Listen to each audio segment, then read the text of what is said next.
noches y bienvenidos al Catalagua. Quedan exactamente 10 días para las elecciones en Cataluña. Se siguen publicando encuestas que demuestran que nada está decidido y que probablemente se produzca el llamado voto útil, es decir, que se aglutine en dos o tres formaciones, principalmente el voto de la mayoría de catalanes. Hoy hemos conocido, por ejemplo, una encuesta interna del partido de Puigdemont, de Junts per Catalunya, de la exconvergencia y Unió, como saben ustedes, más conocidos por ser el partido del 3%, en la que, atención, esta encuesta interna otorga a Ciudadanos una victoria inequívoca en los comicios, tanto en votos como en escaños. No sé si podemos ir viendo esta encuesta, que como les decía publicaba hoy este partido. Y en esta encuesta, lamentablemente, esta victoria va a ser insuficiente para que las fuerzas no independentistas puedan gobernar. Se quedarían muy lejos de la mayoría absoluta necesaria para poder revertir la historia de los últimos 37 años. Por ello, hoy, además de ver esa encuesta, nos vamos a preguntar si es imposible que se dé este vuelco, que por primera vez no gobiernen los nacionalistas, y eso que los 7 años del tripartito de PSC y Esquerra se considera, porque es así, como un gobierno nacionalista. Hay posibilidades de que se dé este vuelco, lo analizaremos en unos minutos. Lo que puede que siga marcando lo que resta de campaña electoral es una nueva decisión judicial. Una decisión, insisto, de un juzgado de Huesca que ha ordenado que hoy se trasladaran desde Lérida hasta el monasterio de Villanueva de Sigena las 44 obras de arte que desde la década de los 80 unas monjas oscenses vendieron a la Generalitat. En total se trata de 97 obras de arte, de las cuales 44 estaban en Lérida y las 53 restantes en Barcelona, y fueron devueltas, aunque no todas. Hay algunas que se han quedado por el camino. Les explicaremos el porqué. De momento, la decisión de la Audiencia Provincial ha sido sobre las primeras, las de Lérida. El tiempo va a decir qué es lo que ocurre, porque ya les digo que desde el Ayuntamiento, por ejemplo, de Lérida, se va a recurrir ante el Tribunal Supremo esta decisión y veremos si finalmente se quedan en este monasterio oscense o vuelven a la capital de esta zona de Cataluña. Sea como fuere, el independentismo ha aprovechado esta nueva decisión judicial para afirmar lo siguiente.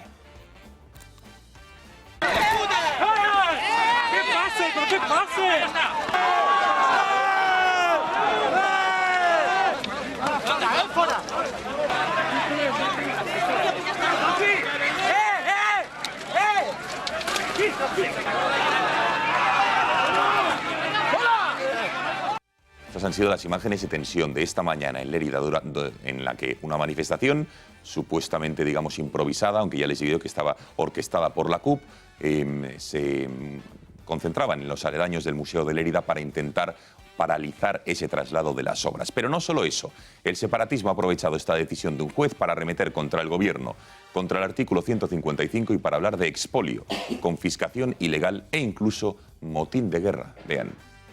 Aprovechando, digo, esta gran anomalía que estamos viviendo y sufriendo, hoy pretenden humillar a la ciudadanía de la ciudad de Lleida y a la ciudadanía catalana. Lo que está pasando hoy en el Museo de Lérida no tiene nada que ver ni con el arte ni con la justicia. Aquí lo que se está produciendo es un expolio cultural. El gobierno del Estado español, el gobierno de Aragón, junto con la Guardia Civil, ha venido a buscar su botín de guerra. Bueno, es curioso ver cómo reacciona el separatismo cuando por primera vez la justicia les obliga a cumplir la ley. La pregunta que cabe hacerse es ¿qué hubiera ocurrido si la Generalitat no hubiera estado intervenida, digamos, por el artículo 155 y hubiera estado todavía en manos de Junqueras, Puigdemont y compañía? Nos lo vamos a preguntar, pero muy probablemente las obras seguirían en Lérida, lugar ilegítimo donde no les corresponde estar, según la justicia. Por cierto, quien ha amenazado, digamos, un miembro de la Generalitat, quiero que vean, el director de Cultura de la Generalitat en Lérida, a los aragoneses. Les amenaza con denegarles el derecho a ser atendidos en la sanidad catalana como consecuencia de esta decisión. Vean. Puede ser que a la gente de Aragón les pase factura, porque hay servicios que presta Cataluña a los aragoneses de forma desinteresada y generosa y que se paga, como el servicio sanitario, pero podría ser que nos lo repensáramos. Hablaremos de todo ello, como del acoso que sufría Andrea Levy mientras visitaba este fin de semana un Belén viviente en una localidad catalana. Varios ciudadanos han rodeado a la vicesecretaria del PP mientras mostraban móviles con los lazos amarillos, que significan, como saben, la pretensión de liberar a los supuestos presos políticos. Un paseo de agobios, de asedio, de malas miradas, de coacción, de alguna manera que demuestra que la normalidad está lejos de alcanzarse en Cataluña. También hablaremos de todo ello. Y también abordaremos algo de lo que todo el mundo califica como una provocación sensación, como un horror, como un dislate histórico. El anuncio de Donald Trump de trasladar la embajada de Estados Unidos de su lugar actual, Tel Aviv, hasta Jerusalén. De Israel estamos hablando. Por quinto día consecutivo, decenas de miles de manifestantes están saliendo a la calle en Oriente Medio llenos de odio contra esta decisión. Vamos a intentar desgranar los motivos históricos y de actualidad, por supuesto, que han llevado a Trump a tomar esta decisión. Y lo haremos con un experto en la materia. Eso será más adelante. Mientras tanto, les presento a la mesa que nos acompaña esta noche. Está con nosotros Gonzalo Cortizo, adjunto a la dirección del diario.es. Gonzalo, buenas noches. ¿Qué tal? Muy buenas noches. Gracias por estar con nosotros en El Gato. También se encuentra en el plato del Gato al Agua Fernando Paz. Fernando, buenas noches. Muy buenas noches, Gonzalo. Gracias por estar aquí esta noche. Un placer. También está en el plato del Gato Antonio Alonso Timón. Profesor, buenas noches. Muy buenas noches, Gonzalo. Desde aquí quería enviar un enorme abrazo a la familia de José Luis Villar Palasí, que lo está pasando mal injustamente por unos ataques de gente que no tiene memoria. A la gente no hay que pedirle que tenga memoria histórica, hay que pedirle que tenga memoria a secas y que tenga un cierto grado de cultura. Entonces se está atacando a un hombre de una talla intelectual altísima, uno de los mejores ministros de Educación, que hizo una ley estupenda de educación y que está siendo tratado de manera muy injusta.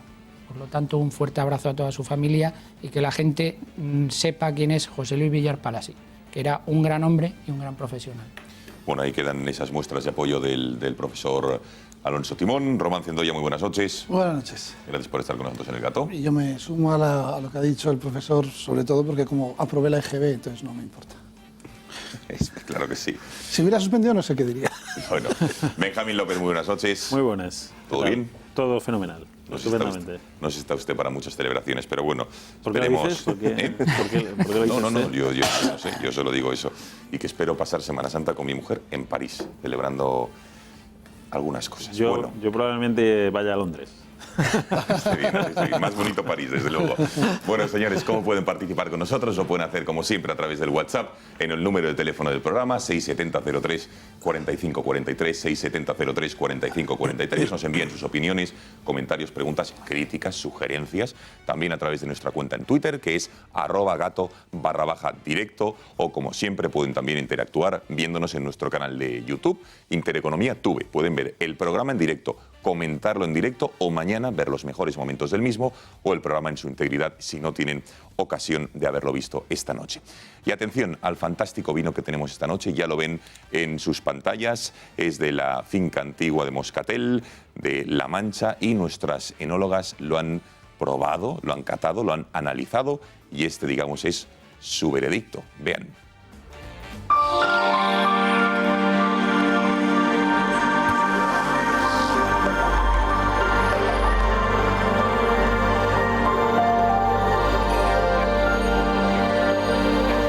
Buenas noches a todos, somos Andrea Cerezo y Rocío García Francoy, y un día más nos encontramos aquí presentando la Bodega del Gato. Hoy queremos hablar de un vino elaborado en la bodega Finca Antigua, perteneciente a la denominación de origen La Mancha, y que es una de las 5 bodegas que tiene Familia Martínez Bujanda. La denominación de origen La Mancha cada vez apuesta más por los vinos de calidad y esta bodega es un claro ejemplo de esto. Muy cierto, Andrea. Correcto. Ahora hablemos un poquito del vino que vamos a catar esta noche. Se llama Finca Antigua Moscatel y, como su nombre indica, está elaborado con uvas de la variedad Moscatel Morisco. Es un vino naturalmente dulce en cuya elaboración las uvas se solean al natural en pasera, hasta que la uva pierde casi toda el agua y se deshidrata. La fermentación tiene lugar en depósitos de acero inoxidable y se parará de forma natural para mantener esos niveles altos de azúcar que buscamos. Me apetece muchísimo probarlo. Sí, la Andrea, verdad es que has puesto los dientes largos, así es que uno nada, de los primeros pasemos vinos dulces a la que cata. probamos en el programa, así sí, que... porque probamos ya un semidulce, pero este... Sí, pero este es dulce. Desde luego el color me atrae, porque ya no es un amarillo pajizo, ya tiene unos destellos dorados, Oros, muy brillante, sí, muy bonito, espectacular. sí. A mí me gusta mucho. Muy limpio, a ver, es un color precioso. Atrae. Sí, huele increíble. Es muy dulzón, muy goloso, pero con unos toques así como a frutos secos, a fruta almíbar. de hueso. A mí me huele a melocotón, albaricoque, almíbar. Sí, almíbar, cositas así. Y luego, pues, muy apetecible, muy goloso, pero tiene ahí una frescura que incita a beber. Hombre, tanto que ya lo has probado. La frescura es lo que hace que el azúcar, que enmascara el azúcar, la verdad. Así que es lo que hace que un vino dulce no sea empalagoso. Cansino. Efectivamente, que es el caso de este vino. Uy, en boca es delicioso. Sí, o sea, es para esa la gente frescura que golosa. dices hace que todas las notas dulces, que vuelva a aparecer esa fruta de hueso, esos tonos amielados. hace que te apetezca beber, pero no una, sino dos copas. Sí, no, y además esto para combinarlo pues con alimentos como tipo un foie, un queso un poco cremoso, así un poco fuerte, yo creo que funciona fenomenal. Me parece un vino perfecto para aperitivos, como dices tú, como para postre. Para postres. Tanto combinándolo con un postre como O solo. en lugar de postre. Claro, efectivamente. Sí, me encanta. Y una pena porque se nos acaba el tiempo por esta noche.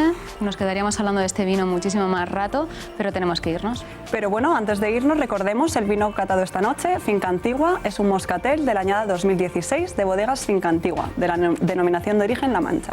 Y no olvidéis que el vino, con moderación, es salud, placer y cultura.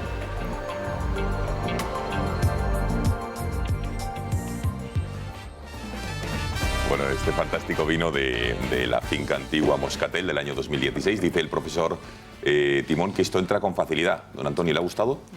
Espectacular, me Sí, parece ¿no? Bueno, un, no, vino, rico. un vino estupendo. Esto con un membrillo, una cosita, esto un marida, queso, ¿no? un También. quesito, ¿no? Un queso manchego bueno. Para estas fiestas. Román, ¿te ha gustado? Sí, es un vino de postre. Es decir, solo una copa vale para tomarla de postre. Después de una comida y luego un café. Pero vamos, esto es un postre en sí mismo. Es un vino dulce muy bueno. Muy bueno. Paz, ¿a ti que te gustan los vinos dulces? ¿Qué te ha parecido? Pues hombre, yo que soy abstemio, sin embargo soy capaz de apreciar el sabor de este vino. Efectivamente. ¿Te ha gustado? Sí, sí, muy bueno, de verdad. Está rico, ¿no? Sí. ¿Qué cortizo, Benjamín? Rico, ¿no? Rico y dulce. Está acá esta noche, ¿no? Esta botella aquí. Sí, hombre, para caer las botellas que sean necesarias con tal de animar el debate. Recomiendo a los espectadores que se queden hasta el final, que es cuando más interesante va a estar. Lo que pasa es que según avanza el programa van a ver que perdemos acidez en nuestro análisis. Efectivamente.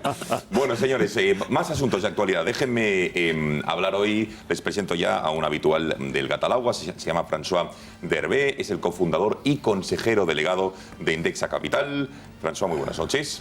Buenas noches, Gonzalo. Gracias por estar con nosotros. Vamos a hablar de las altas comisiones, digamos de alguna manera, de los planes de pensiones que hay en nuestro país, porque ya les digo que en muchas ocasiones son desorbitadas.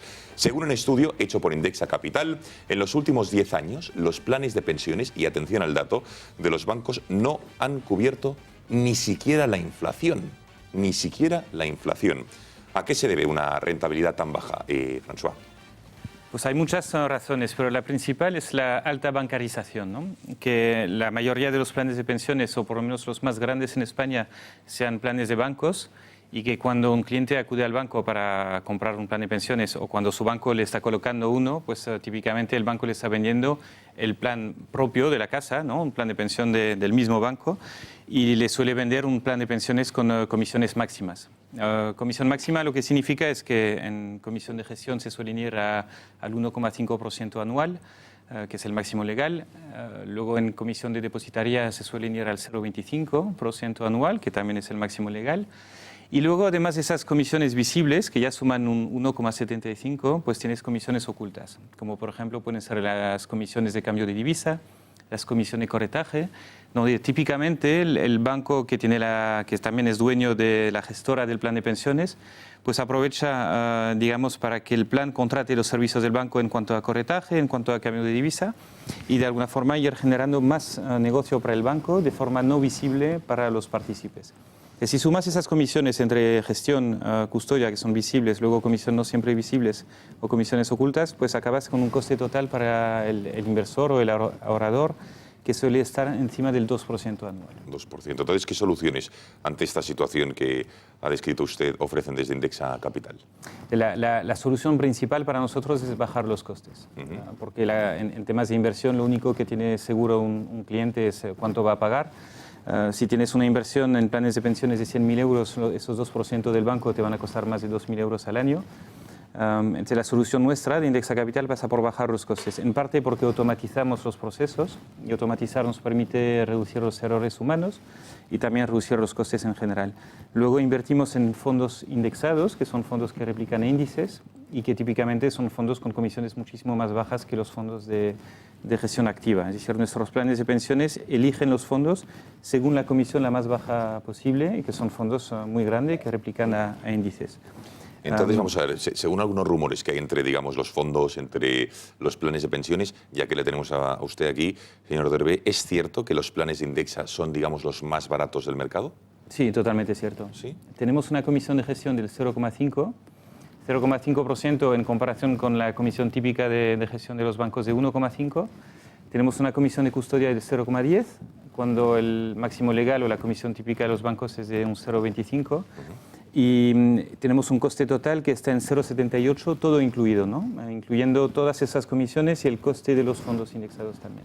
Es decir, con Indexa Capital el cliente puede estar seguro que en comparación con lo que pueda tener con su banco se va a ahorrar más de 1% de comisiones y costes, y que con menos costes le vamos a ofrecer más rentabilidad. ¿Qué rentabilidad es esa en los clientes de Indexa Capital? Pues en este año 2017, de momento, tenemos una rentabilidad media de los planes de pensiones de 5,5%. Es la rentabilidad media de nuestros inversores. Lo que pasa es que también a cada inversor le vamos a ofrecer una cartera de planes que es acorde a su perfil. Hay gente que tiene más tolerancia al riesgo y gente que tiene menos. Hay gente que tiene más voluntad, ¿no?, de asumir riesgo.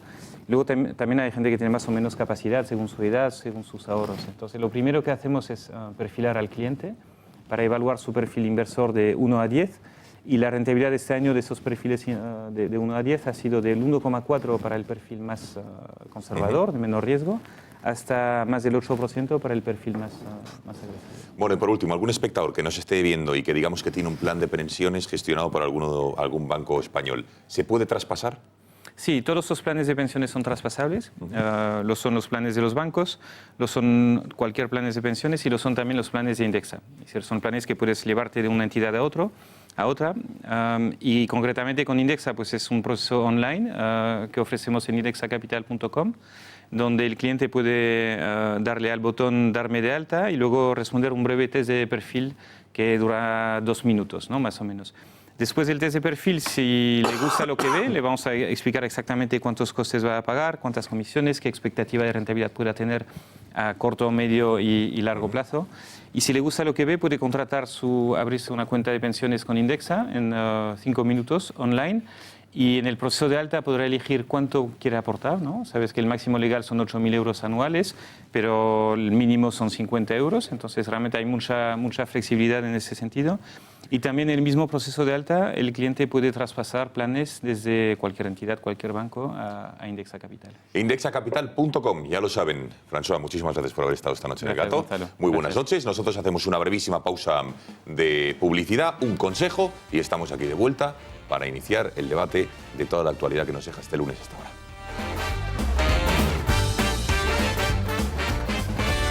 Les presentamos el reloj homenaje a los GRS de la Guardia Civil, una edición exclusiva y limitada con el emblema de la Guardia Civil grabado en la esfera y en la parte trasera su lema, el honor es mi divisa. Un impresionante cronógrafo de cuarzo de alta precisión diseñado por los GRS para ser operativo en su día a día. Disfrute de este impresionante y robusto reloj, homenaje a los GRS, duro y resistente como ellos, y sienta en su muñeca toda la admiración del pueblo español a la Guardia Civil. Llame ahora mismo a publi.com 902-180-190 y recíbalo en 24 horas con regalo de una segunda correa de piel negra combinada con el verde característico de la Guardia Civil junto a su certificado de autenticidad. Páguelo como quiera, contra reembolso, con tarjeta de crédito o en cómodas cuotas mensuales. Llame ahora al 902-180-190 o publi.com.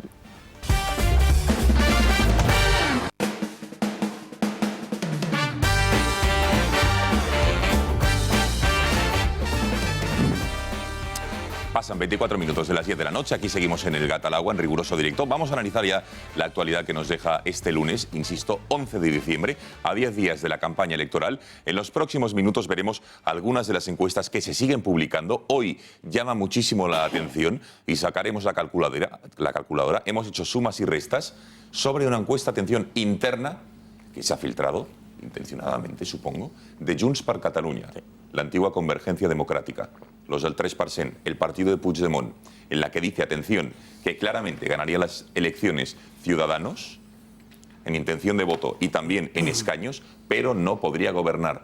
Gobernaría nuevamente el independentismo. Ojo, importante encuesta que ahora veremos. Y como les decía, puede ser una campaña marcada nuevamente por una decisión judicial.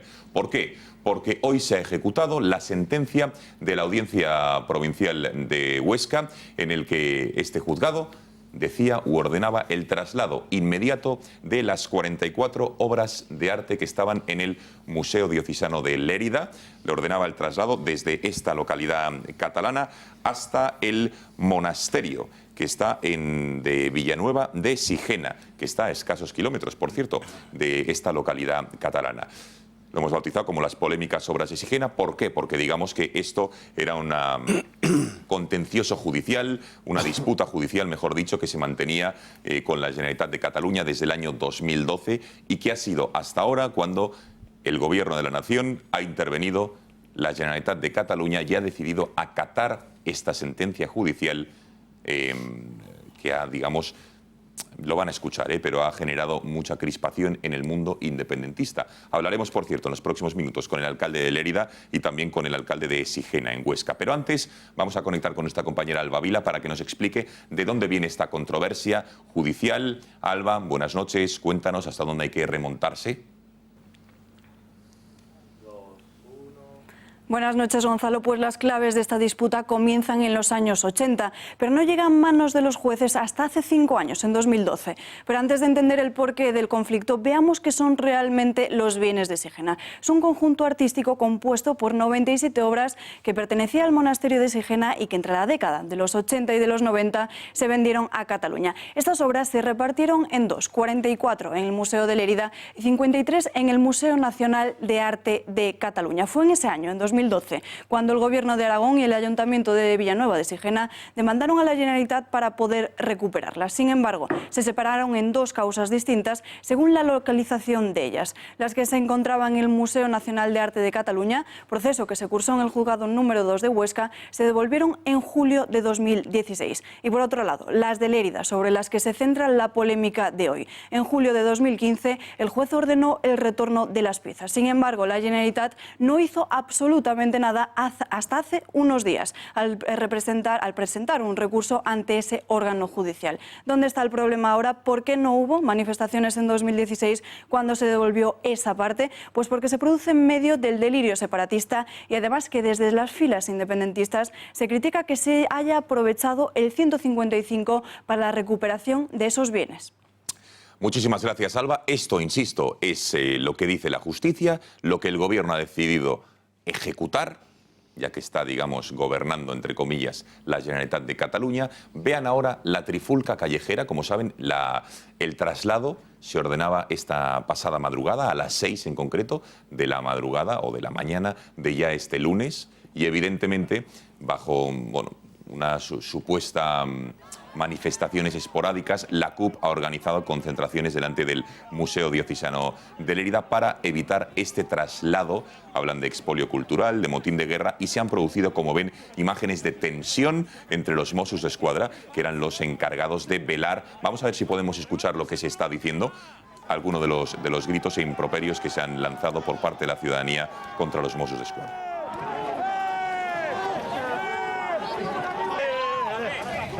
Jo tinc les mans aixecades,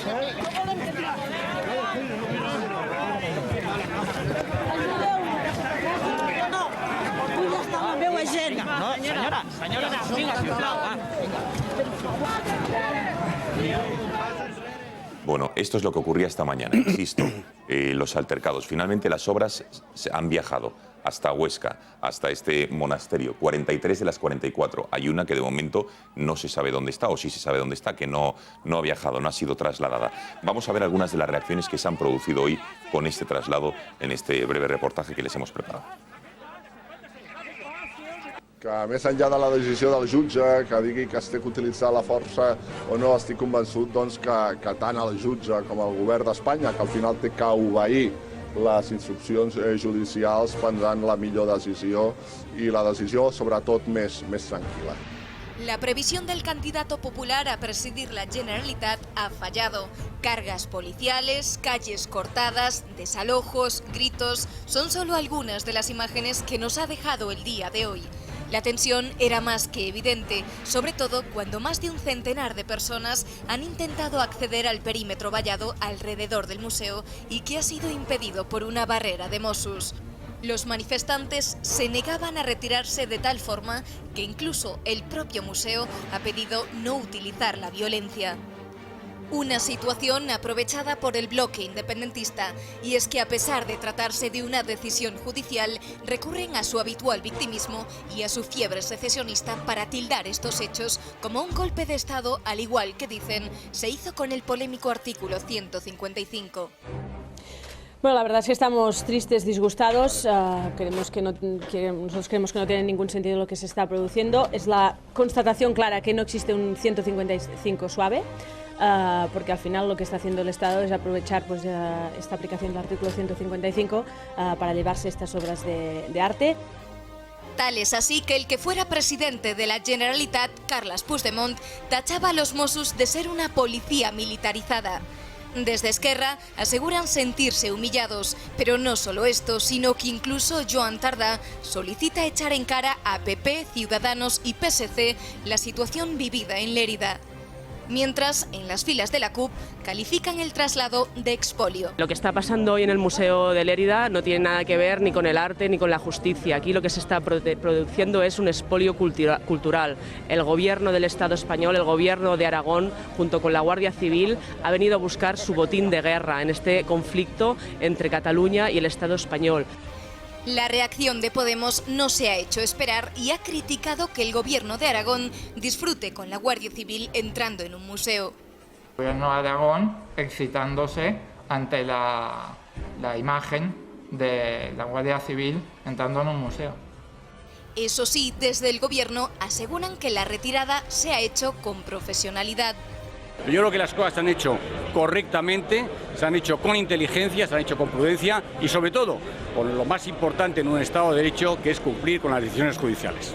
Después de más de 10 horas en el museo, el reloj marcaba las 11:30 cuando las 44 obras estaban ya embaladas y preparadas para ser transportadas al monasterio de Villanueva de Sigena. Eso sí, se han entregado 43 de 44, ya que un lienzo no ha sido encontrado por los técnicos desplazados al museo. Pasadas las 3:30, las obras sacras llegaban a su destino. Bueno, como todas las sentencias, las que te gustan y las que no, son sentencias que hay que respetar, porque en este país hay separación de poderes, de manera que no se puede estar aplaudiendo cuando la sentencia te gusta y poniendo cara triste cuando no te gusta.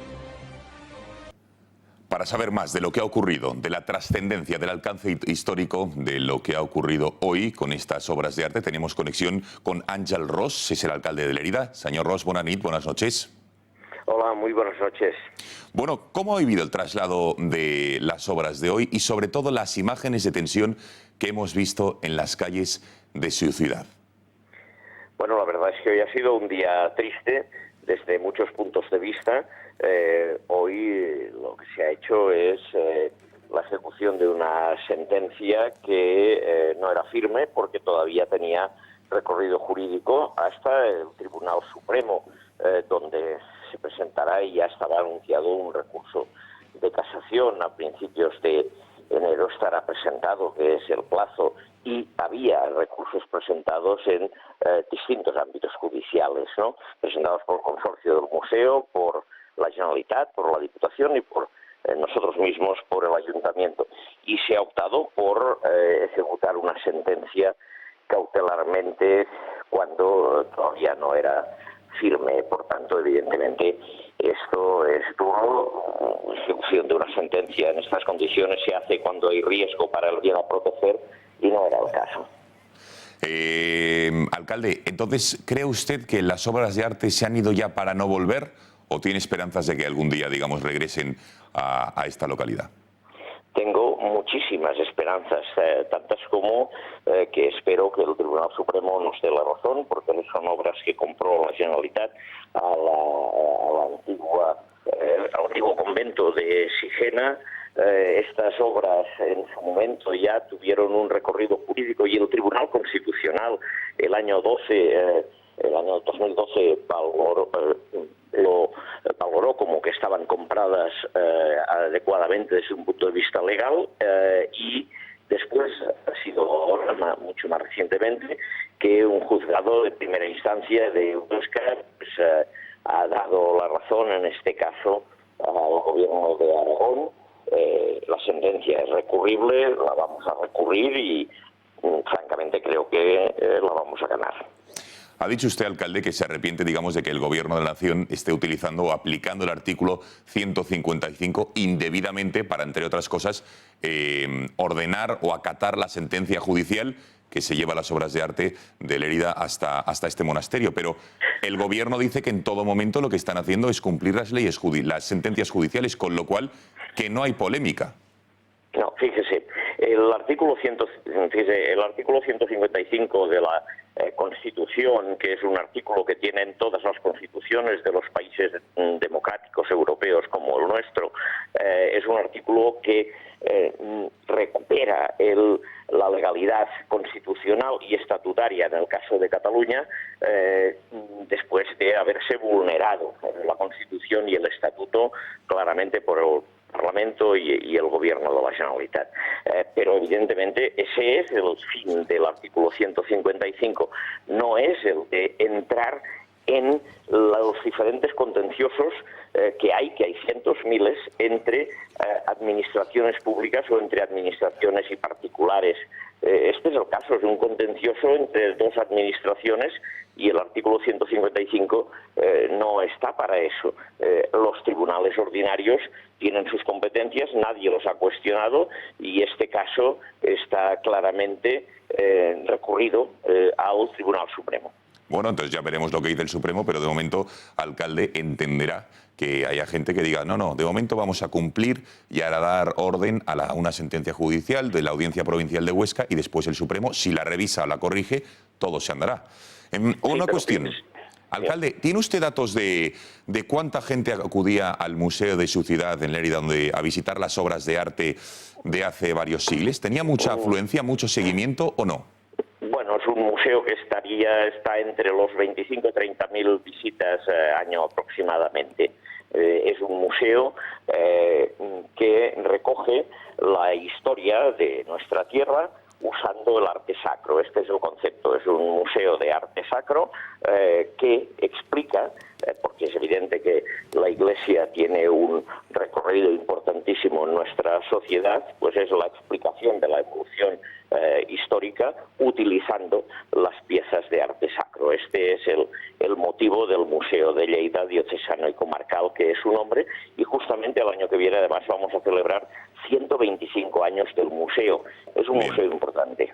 Ya por último, señor Ros, el independentismo, digamos, algunos sectores del mismo han calificado lo ocurrido como que es el motín de guerra del Gobierno de la Nación, de expolio cultural. ¿Comparte usted estas duras aseveraciones de lo ocurrido? Es evidente que no, pero es que yo creo que los que me conocen saben que claramente he estado siempre a favor, y lo he dicho pública y privadamente, ¿no? Pero más pública que incluso que privadamente, a favor de que este país necesita, como todos los países de Europa, un Estado de Derecho como el nuestro. Es evidente que había que restaurar el orden constitucional y estatutario en el caso de Cataluña y este ya es un tema más particular de mi partido. Nosotros apoyamos una reforma de la Constitución, pero una reforma de la Constitución dentro del propio cauce constitucional, es evidente. Por tanto, es evidente que no comparto esos planteamientos que se hacen desde posiciones independentistas, sin ningún género de duda, pero entenderá que aquí en el tema del arte han ocurrido dos cosas, y es el tema de usar, que más queda claro en la sentencia, el artículo 155, como formando parte del cuerpo de la sentencia, y segundo, el dictar una sentencia cautelar para un caso recurrido. Queda clarísimo. Alcalde, muchísimas gracias por haber atendido la llamada del Gatalagua y que tenga usted muy buena noche. Gracias, igualmente, gracias. Bueno, era la opinión de Ángel Ros, el alcalde de Lérida. Me gustaría que escucháramos ahora al presidente del Gobierno, Mariano Rajoy, cómo valoraba lo ocurrido hoy, ciñéndose a las sentencias judiciales.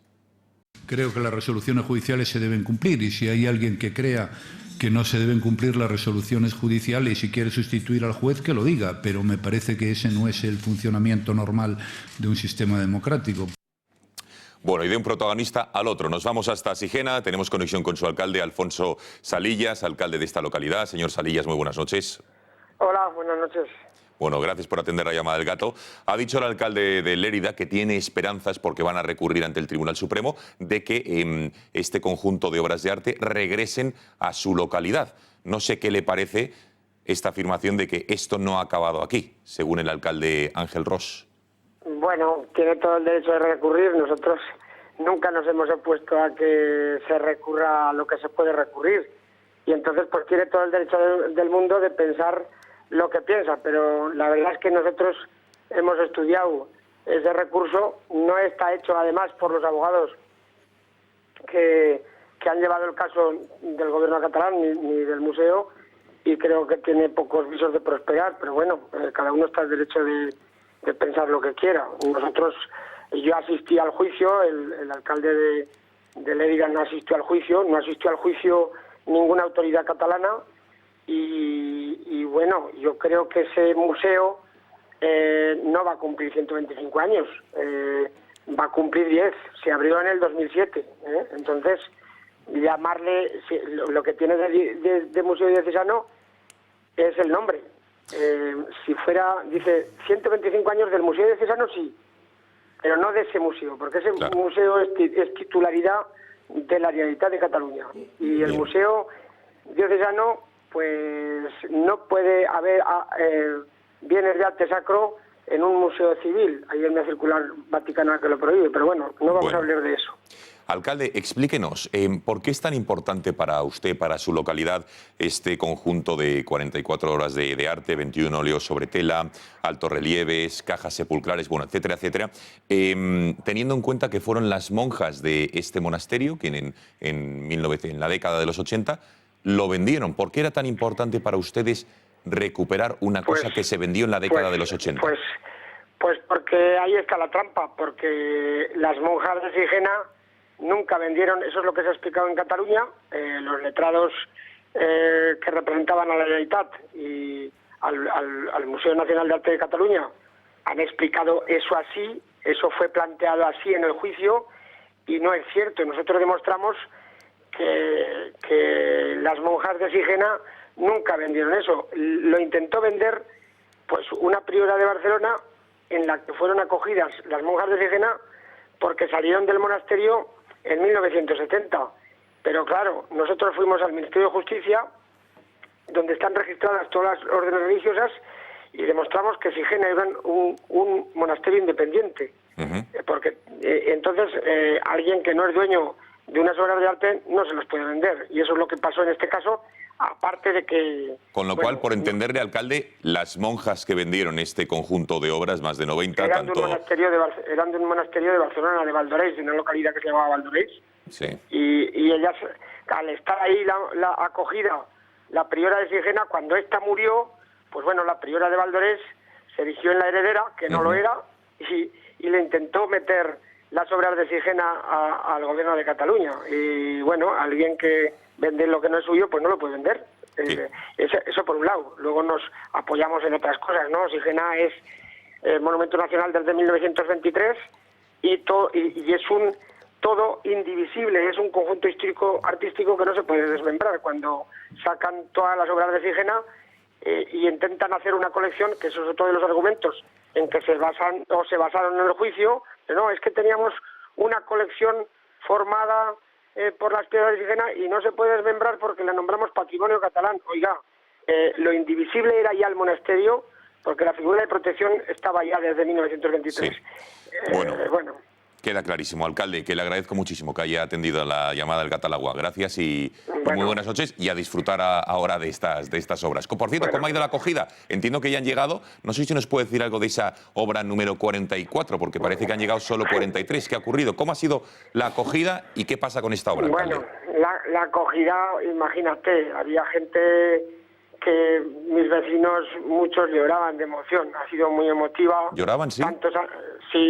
Sí, y porque mira, en la época que salió esto de aquí, nosotros pues sufrimos la injusticia de que se lo llevaran y la impotencia de no poder hacer nada. Ahora me decían, no, es que ha habido follón y gritos ahí. Hombre, había una convocatoria de la CUP que la hicieron antes de ayer con el modo de WhatsApp, y ahí estaban ellos protestando. Pero es que nosotros en Sigena, cuando se nos llevaron esto de aquí, no pudimos de protestar. Entonces la impotencia que se sentía, hoy creo que la gente lloraba de emoción porque el volver a Sigena estas obras, pues les ha hecho como si fuera el bálsamo que pones encima de una herida, ¿no? Queda clarísimo. Ha sido bastante emotivo, la verdad. Alcalde, que muchísimas gracias por haber atendido la llamada del gato y muy buenas noches. Muy bien, buenas noches. Venga, tiempo de análisis a la mesa, señores. ¿Qué os parece lo que hemos vivido? Hemos tenido al alcalde de Lérida, al alcalde de Sigena, muchos elementos encima de la mesa como para poder hacer un análisis de lo que ha ocurrido, que finalmente es un enfrentamiento otra vez más entre dos regiones de nuestro país. Bueno, a mi juicio es que más allá de lo que haya, de quien tenga la razón legal, que el juez se la ha dado a Sigena, y escuchando todos los argumentos, ¿verdad?, pues parece que es que la tienen. Pero más allá de que la tengan o no, el juez se la ha dado. Y desde ese punto de vista hay que cumplir una sentencia, y creo que es acertadísimo. Si no se había cumplido antes es porque la Generalitat lo había impedido, ni más ni menos. Y ahora que se puede cumplir, se ha cumplido. Por lo tanto, nada que objetar. Decía el alcalde de Lérida, no, bueno, es que no es firme la sentencia. Bueno, tampoco hay mayor problema. Si en el momento en que sea firme la sentencia el Tribunal Supremo acaba dándole la razón a Lérida, pues volverán las obras, porque seguramente el gobierno de Aragón no actuará como el gobierno catalán de Puigdemont y antes de Artur Mas, ¿no? Por lo tanto, es que no, es una polémica totalmente artificial, manipulada una vez más por el independentismo para disfrazar una mera cuestión judicial de política. Bueno, pues esto forma parte de ese discurso suyo de victimismo, de los presos políticos, etcétera, etcétera.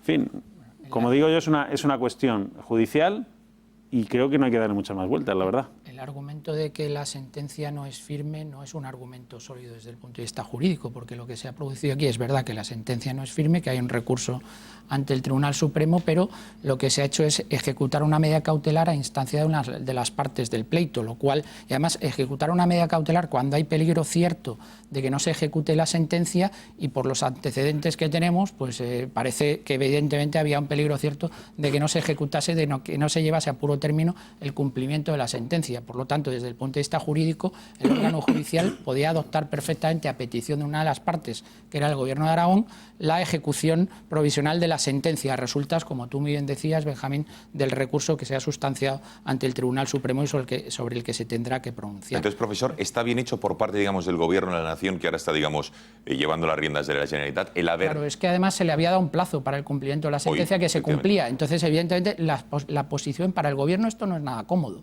O sea, porque dentro de ese 155 de carácter técnico que el Gobierno había previsto, esto era meterse en un jardín sin flores. El Gobierno no quería abordar este tema en plena campaña electoral, pero no le ha quedado más remedio, y un Gobierno en un Estado de Derecho tiene que aplicar las sentencias, tiene que respetar las sentencias y dar cumplimiento práctico a lo que decía la sentencia. Pero desde luego el Gobierno no estaba especialmente contento con la ejecución de la sentencia en plena campaña política, como decía, pero no le ha quedado más remedio. Claro, cuando teníamos un Gobierno que no creía en la división de poderes, que no respetaba las leyes, es decir, poder legislativo, que no respetaba las sentencias, es decir, poder ejecutivo, porque no se daba una verdadera separación de poderes, existía lo que existía. Existía ese peligro cierto de que no se ejecutase la sentencia, que ahora se ha subsanado con un Gobierno que efectivamente cumple las sentencias. Eso por otra parte.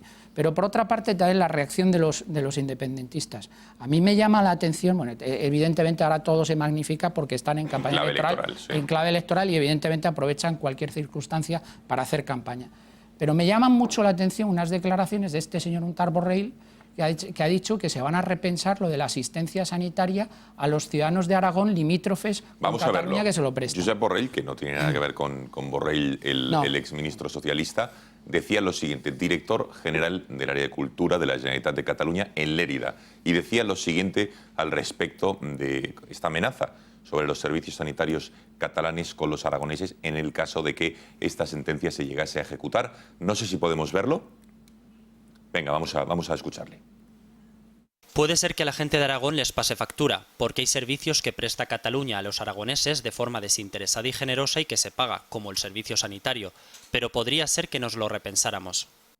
Director de Cultura de la Generalitat en Lérida. Bueno, este señor tenía que estar cesado mañana inmediatamente, o sea, por estas declaraciones, porque me parecen unas declaraciones absolutamente impresentables. Es que estamos llegando a un nivel de locura que ya el próximo que aparezca, pues no sé qué nos ofrecerá. Si estamos ya negando la prestación sanitaria, pues en este índice de locura, en esta escala de locura en la que nos encontramos, a lo mejor aparece el siguiente día un señor ofreciendo una solución final para gasear a la gente o lo que sea. O sea, es que a mí esto cada vez me recuerda más al nazismo, sinceramente. Sí, es que este tío es un nazi en toda regla. Estamos además, cuando ves los documentales de los nazis, etcétera, etcétera, es que es bastante parecido a la situación que estamos viviendo en Cataluña. Desgraciadamente, lo que están haciendo con esa comunidad autónoma, que es una gente trabajadora y sensata, y afortunadamente la mayoría de los catalanes así lo son gente sensata y trabajadora, tienen que estar, esa gente sensata y trabajadora que hay en Cataluña, tienen que llevarse las manos a la cabeza de las barbaridades que estamos escuchando en los últimos tiempos. Es un nazi y un memo, porque decir eso, pero ¿qué atribuciones tiene él para decidir, entre otras cosas, sobre la prestación sanitaria? Si fuera el director de Sanidad, ¿no? Todavía, pero es de cultura. Bueno, que tampoco las tendría. Las reflexiones de Cortizo, Paz y Zendoya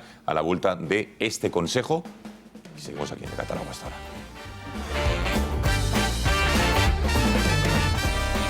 ¿Quieres cambiar tu bañera y así evitar caídas y accidentes en el baño? Con Securibat eso está hecho. Securibat cambia tu vieja bañera por un plato de ducha antideslizante, en el mismo día y sin obras molestas, sin líos ni complicaciones. Todo queda limpio y recogido. Securibat está tan comprometido con la seguridad en el baño que produce sus propios platos de ducha con un sistema antideslizante, especialmente diseñado para evitar resbalones y peligrosas caídas. Securibat piensa en todo para que puedas disfrutar del placer de una ducha en casa con total tranquilidad y autonomía.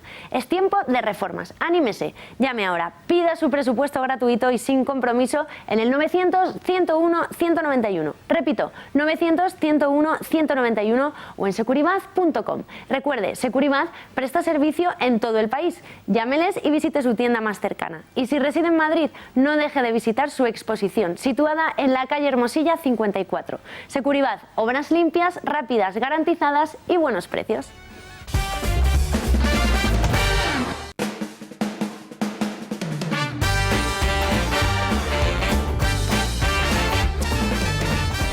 Quedan 3 minutos para las 11 de la noche. Aquí seguimos en directo en el Catalagua. Últimas reflexiones sobre una de las noticias del día, sin lugar a dudas, que es ese traslado de las obras de arte desde el Museo Diocesano de Lérida a la localidad de Sigena, en Huesca. Venga, Gonzalo.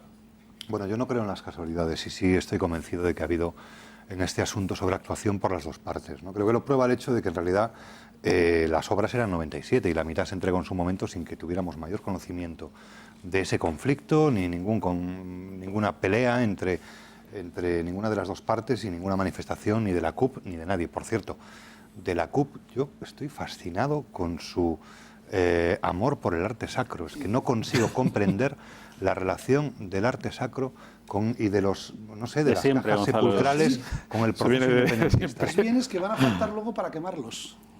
Menos combustible. No soy capaz de llegar tan lejos. Ya. Puede ser, que a lo mejor tú tengas razón. Porque a mí me pasa lo mismo que a ti. La única significado pero me llama la atención. Es ese. No consigo entender esta capacidad para montar lío y arrimar los temas a la central de la cuestión independentista y constitucionalista en este asunto. Por tanto, creo que el hecho de que esto coincida en campaña electoral evidentemente tiene un efecto claro.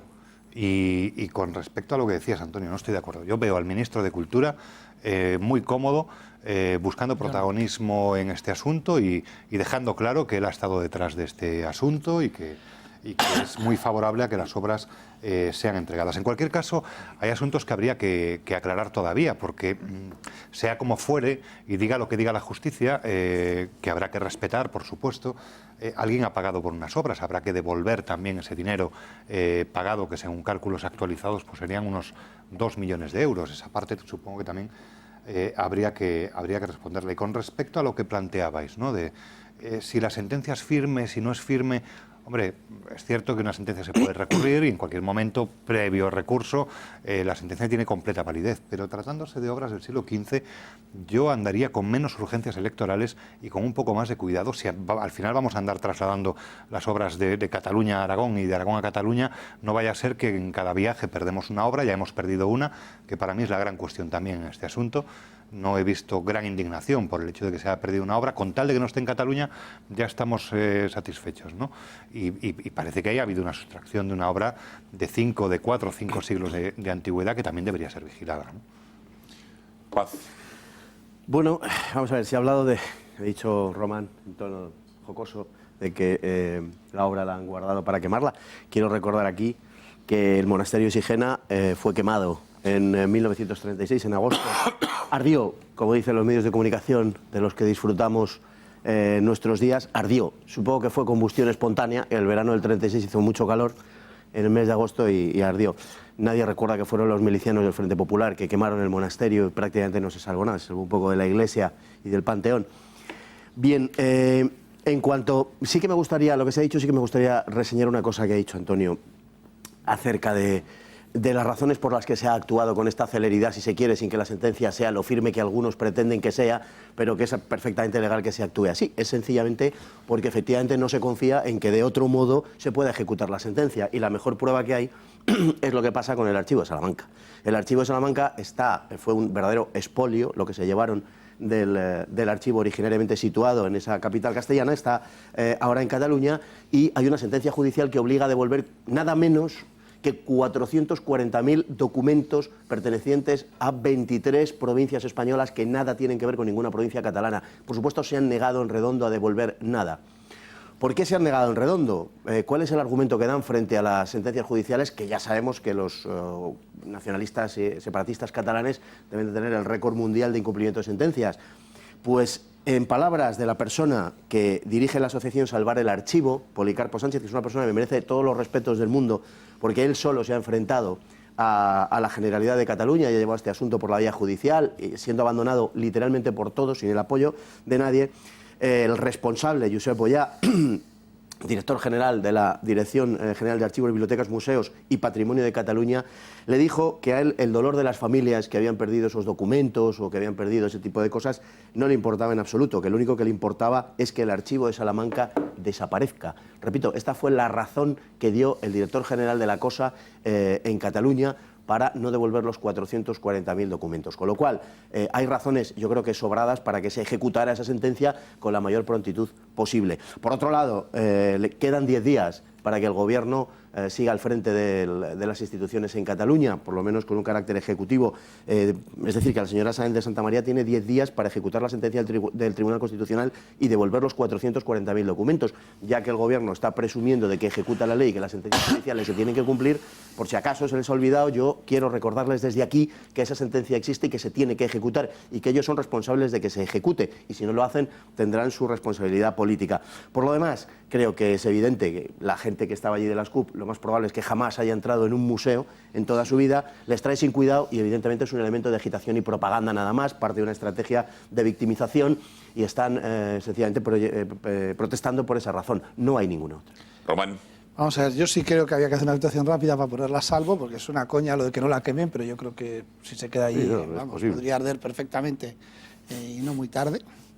Lo segundo, que es menos mal que no la han tomado en serio a Rajoy cuando ha hecho la declaración de si alguien quiere sustituir al juez que lo diga, porque yo estoy convencido que se levanta uno y dice yo, y Rajoy dice pues usted es el juez. Sobre todo después de la actuación de Íñigo Méndez de Vigo, que por un lado dice eso de que no va a recurrir, que hay que cumplir las sentencias, y por otro lado sus empleados de la Generalitat han puesto un recurso de reposición a la Providencia. O sea, ¿quién coño manda en la Generalitat? O sea, ¿cómo que el 155 duro? O sea, de 155 duro, nada, porque vamos a ver, si yo soy el consejero de Cultura en este momento de la Generalitat y a uno de ellos plantea un recurso cuando he dicho que no se recurra, hoy está expedientado. Cosa que de eso obviamente en el gobierno del Partido Popular ni hablan. Es decir, él ha dicho que se ejecute la sentencia, pero por detrás toda la peña de funcionarios de la Generalitat no han hecho ni puñetero caso a la orden de no recurrir la sentencia. Y ya se ha presentado el recurso. Por lo tanto, ese 155 es de puntillas y pasando para que no se prisa, ¿no?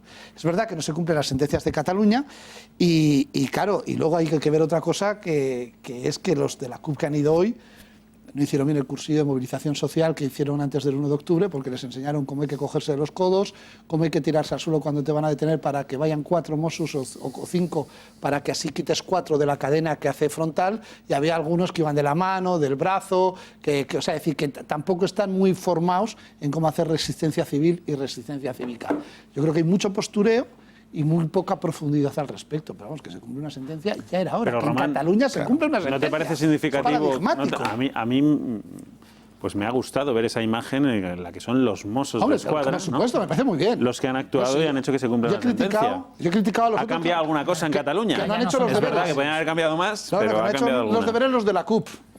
Porque claro, pero la resistencia pasiva hay que hacerla de otra manera. De 10 días, ese es el problema. Bueno, más noticias, venga, del ámbito judicial, porque hoy hemos conocido que el juez Pablo Llarena, que saben que es el instructor del Tribunal Supremo, que está investigando toda la causa del procés independentista, de ese golpe de Estado, de la declaración de independencia que se dio el pasado 27 de octubre, pues ha solicitado nuevas diligencias en la causa de este procés hacia la independencia y planea estudiar una vez tenga los resultados, si imputa a más personas o no. Y para ello ha pedido a la Guardia Civil diversos informes sobre determinadas personas, como ven la persona que ven en sus pantallas, que es Marta Rovira, también sobre Artur Mas, Ana Gabriel de la CUP, porque todas ellas, según un informe que se llama Enfocats, supuestamente formarían parte de un entramado a través del cual se habría ideado todo este proceso hacia la independencia, y no de un día para otro, sino ya desde hace muchos años, desde en concreto el año 2015, es donde habría dado comienzo este camino hacia la independencia, y este documento así lo acreditaría. Tenemos conexión con Carlos Verbel, director de Confilegal.com. Carlos, buenas noches. Buenas noches, Gonzalo. Bueno, en primer lugar, Carlos, disculpa la espera, porque sé que llevas unos minutos esperando en este frío gélido que hay en la capital de Madrid, aunque algunos dicen que fortalece el espíritu, pero bueno, en cualquier caso, que gracias por la espera. Cuéntanos, Carlos, ¿qué es este informe Enfocats que ya habíamos hablado a la jueza Lamela, que ya lo hemos visto en algún que otro auto del juez Llarena y que también tú nos has contado aquí en El Gat al Agua? ¿Qué es exactamente lo que dice este informe? Y después vemos lo que hoy ha dicho el juez. Esto es Enfocats. Sí. Este es el informe, es la hoja de ruta de los independentistas para conseguir, evidentemente, que Cataluña sea un Estado independiente. Este informe fue el que encontró la Guardia Civil el 20 de septiembre, cuando entró en la casa de Josep María Llobet, que era la mano derecha de Oriol Junqueras.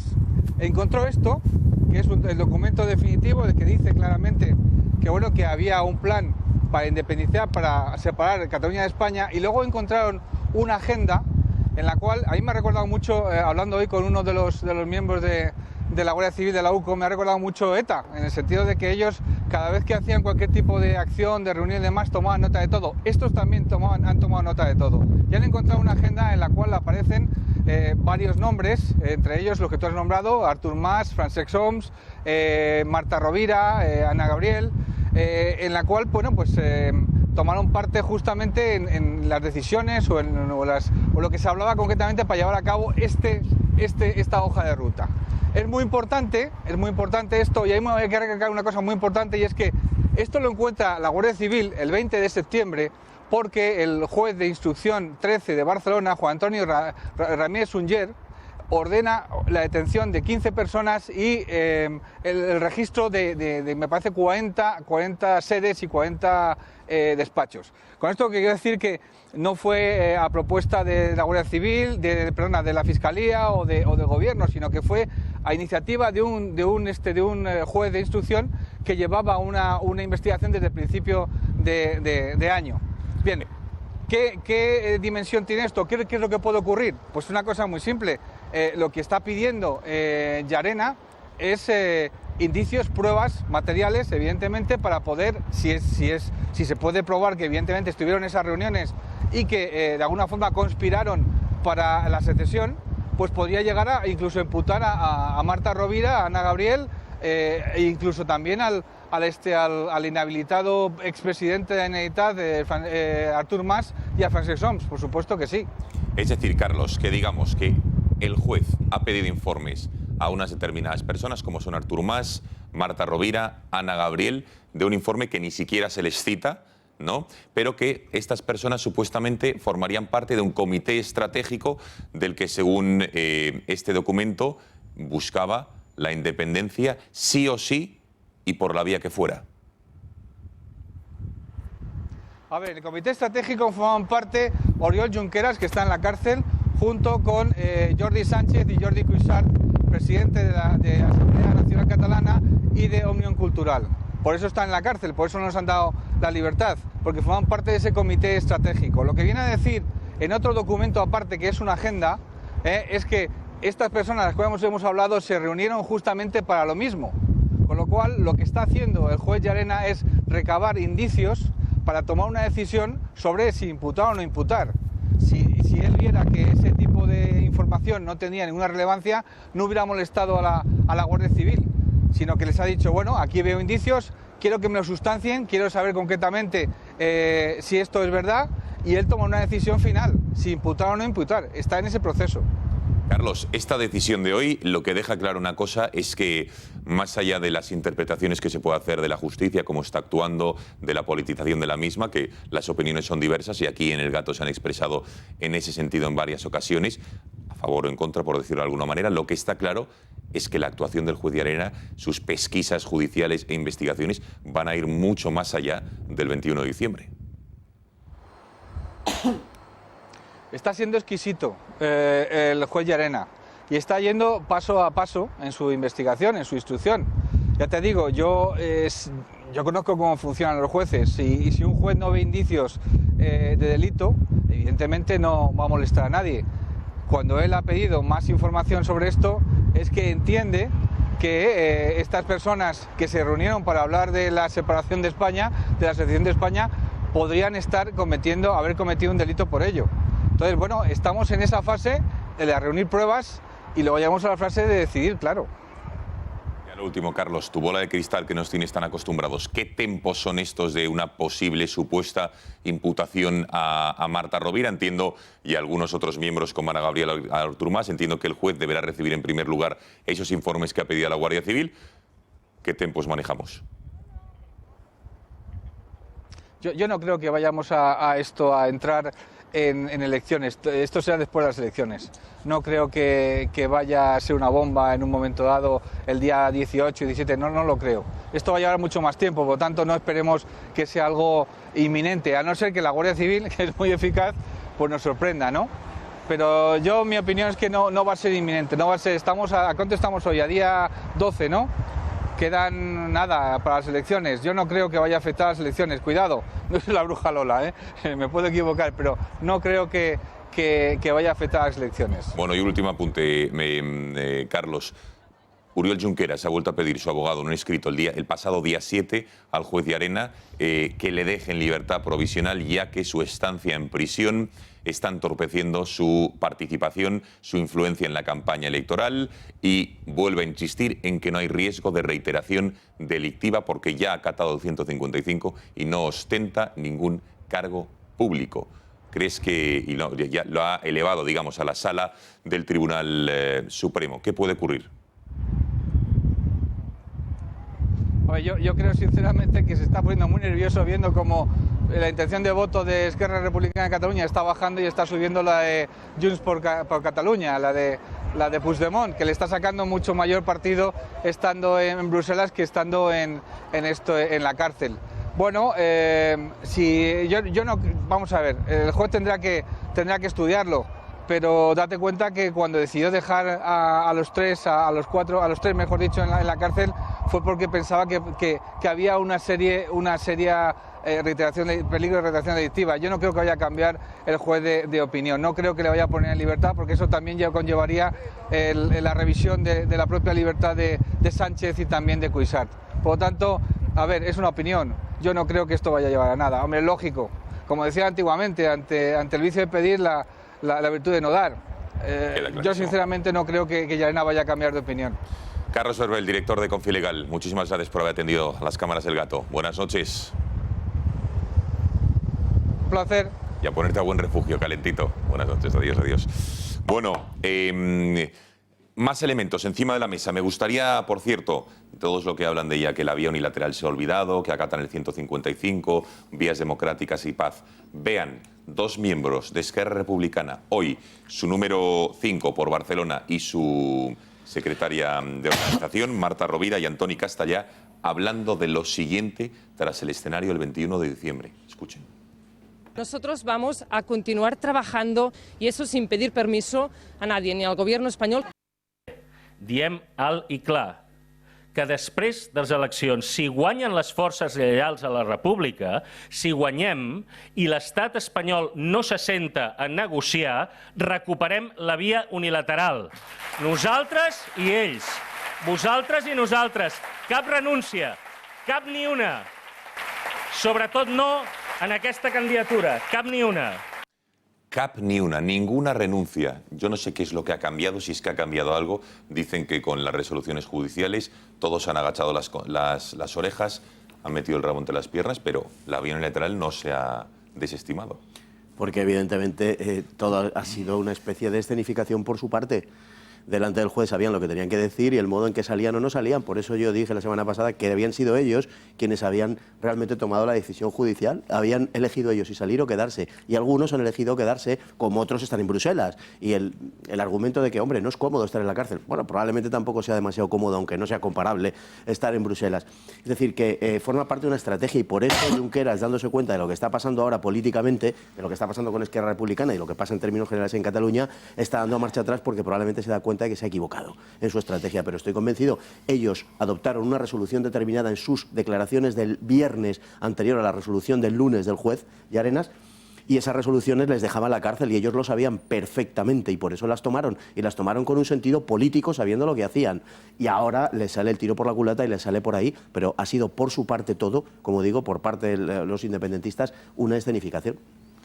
Sí, efectivamente es una escenificación, ¿no? Lo que pasa es que, vamos a ver, esto entra dentro de las opiniones individuales de estas dos personas que lo expresan, porque si luego coges el programa electoral de Esquerra Republicana y de Junts per Catalunya, pues no hacen ni mención prácticamente a la ley de transitoriedad, ni a la vía unilateral.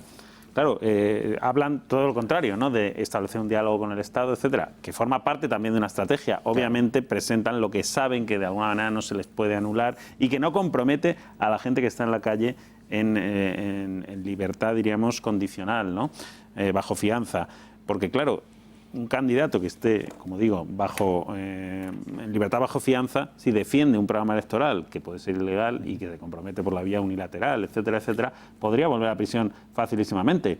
Por cierto, me estoy acordando ahora de algo que ha ocurrido que es muy grave. Fue Turull, creo, ¿no? Turull, el que intentó renovar el pasaporte. Sí. La policía se lo comunicó al juez. El jueves pasado. Y, no sé, me parece una cosa gravísima que ha ocurrido ahí, que el juez no ha tomado ninguna medida, pero que sería, yo creo, para que volviera a prisión, porque hay un evidente riesgo de fuga. Un señor al que le han pedido el pasaporte e intenta renovarlo, pues, hombre, da bastante que pensar, ¿no? Y que sospechar. En fin, bueno, estamos en una estrategia, obviamente. Lo que diga Esquerra o Junts per Catalunya, como se llame ahora este partido, el PDeCAT, en definitiva, no tiene valor ninguno. O sea, habrá que juzgarles por los actos, ¿no? Después de las elecciones, y ahí veremos. Yo tampoco creo que vayan a dar muchos pasos, porque ese proceso judicial que se ha abierto contra ellos sigue vigente, y eso no lo para nadie, no lo para las elecciones tampoco. Por lo tanto, muchos de esos, en cuanto den un paso en falso, pueden volver a prisión. No solo sigue andarán vigente, con pies de plomo. No solo sigue vigente, sino que además las pruebas documentales contra ellos son, desde luego, muy contundentes, ¿no? Con ese informe que gane quien gane las elecciones, tenga mayoría absoluta del independentismo, poniéndose en ese escenario, no se vuelve, como quieren hacer ver algunos, a la casilla de salida, como si nada hubiera pasado. No, yo creo que la situación ha cambiado mucho. Yo también creo que la situación ha cambiado, y efectivamente las declaraciones de este señor, el número 5 de Esquerra Republicana por Cataluña, pues están hechas en clave electoral. Es decir, está diciendo ¿cómo es esto de que decía renuncia, como tú que eres catalán, Gonzalo? Está diciendo ¿qué estaba diciendo este hombre? Ni un paso atrás, ¿no? Ni un paso atrás, ni un paso enrere, sí, eso es. Pero eso lo están diciendo también una semana antes de que se aplicase el 155, y al final Carmen Forcadell respetaba la legalidad y está diciendo que se sometía al 155, etcétera, etcétera. Por cierto, ya está apareciendo por ahí en algún escenario Carmen Forcadell. Vamos a ver si hay que tomar alguna medida cautelar contra ella. Y algún otro que decía acatar el 155, pero está haciendo algunas declaraciones realmente incompatibles con las declaraciones que hacía delante del juez, porque delante del juez no son tan valientes como son en un escenario, en una tribuna electoral. Yo sí que estoy de acuerdo con Benjamín de que a pesar de lo que digan ahora y estas declaraciones tan altisonantes, lo están haciendo en clave electoral. Ahora en estas elecciones están disputándose el voto radical y creo que no vamos a volver a la casilla de salida porque ellos han visto perfectamente que no pueden hacer nada unilateralmente porque no tienen apoyo de ningún sitio exterior y por lo tanto creo que van a dar un paso hacia atrás. El escenario más probable es que intenten exigir al gobierno español desde sus delirios es una negociación para llegar a un referéndum pactado, etcétera, etcétera, o intenten también moverse en el ámbito de la Unión Europea, pero ya han visto que la vía unilateral no les lleva en este momento a ningún sitio, por lo tanto creo que la casilla de salida no se va a llevar a cabo. El problema que vamos a mantener es el que hemos dicho aquí en muchas ocasiones, un 155 de solo 2 meses sin que se toque TV3, sin que se toque la educación, etcétera, etcétera, pues nos aboca a mayores conflictos, a un conflicto casi permanente en los próximos meses e incluso años. Mira, pero de las declaraciones número 5 de Esquerra Republicana, a mí lo que más me llama la atención es lo de ni un paso atrás, es ni un paso atrás, sobre todo en esta candidatura, dice. Exactamente. Esquerra y Junts per Catalunya, PDeCAT, están ahora en una deriva de rentabilizar esa historia fracasada o ese intento que no ha salido de caminar hacia la vía de la independencia. A mí es algo que me sorprende mucho porque es como si, no sé, como si dos náufragos después de pasar, pues digamos, por unas vicisitudes complicadísimas llegan a la playa y se van en taxis separados, ¿no? A comerse un bocadillo y a buscar una manta. Esto es lo que yo estoy viendo en el PDeCAT y en Esquerra, y que evidentemente están mandando mensajes porque saben que el trasvase de votos les sitúa disputándose básicamente el mismo electorado. Pero yo creo que es todo lógica electoral y palabras electorales, y las palabras electorales tampoco deberían ser leídas o tomadas en consideración con la seriedad con la que otros hechos sí pudieran serlo en clave judicial. Antes Carlos decía que no espera que el juez Llarena haga nada en estos días. Yo estoy de acuerdo con él, es más, espero que no lo haga. Es norma no escrita en el Tribunal Supremo que en periodos electorales, cuando las causas que llevas afectan a políticos, pues el Supremo lo que solía hacer era dar un paso atrás, retirarse y esperar a que esos periodos donde desde los atriles y en los mítines pues a lo mejor la cosa se calienta un poco más, bueno, pues que una cosa no afecte a la otra, ¿no? En este caso es un poquito complicado porque es verdad que la cuestión judicial está lanzada, está en pleno proceso y claro, la liberación de Turull and Company fue el lunes pasado, arranque de la campaña electoral. Está claro, sí, bueno, y la decisión de mantener a Junqueras y a Ford dentro, ¿no?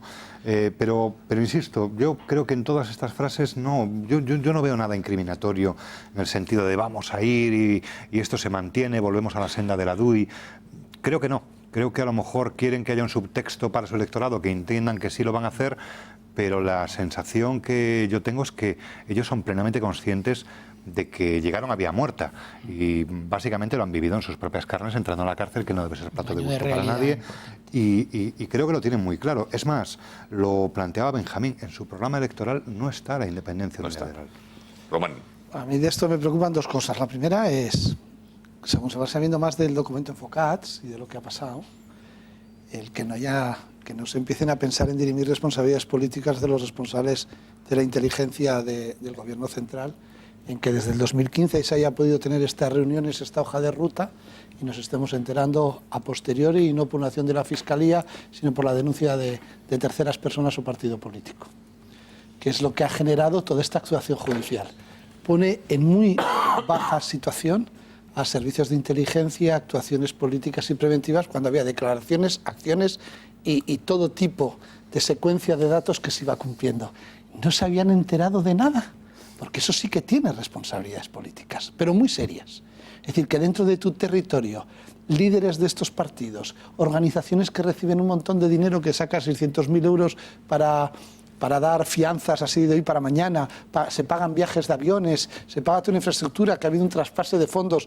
Montoro nos dijo que ni un duro del FLA se ha ido al soberanismo, menos mal, por eso es donde lo han sacado. Y luego que esto estaba muy controlado, pues menos mal, porque el Enfocats ha aparecido ahora. Es decir, yo creo que aquí hay que empezar a pedir responsabilidades en algún sitio que está muy contento con el 155, pero que parece que la ciudadanía no está valorando tan bien ese 155 cómo lo están aplicando, porque a las encuestas y a los presuntos resultados electorales que van a sacar me remito. En segundo lugar, me preocupa, aunque estemos en campaña y la gente se le caliente la boca, la vía unilateral ha sido, según el juez que les tiene en la cárcel a 3 personas, hay delito de secesión y de rebelión. El decir vamos a seguir haciendo lo mismo es apología de esos delitos.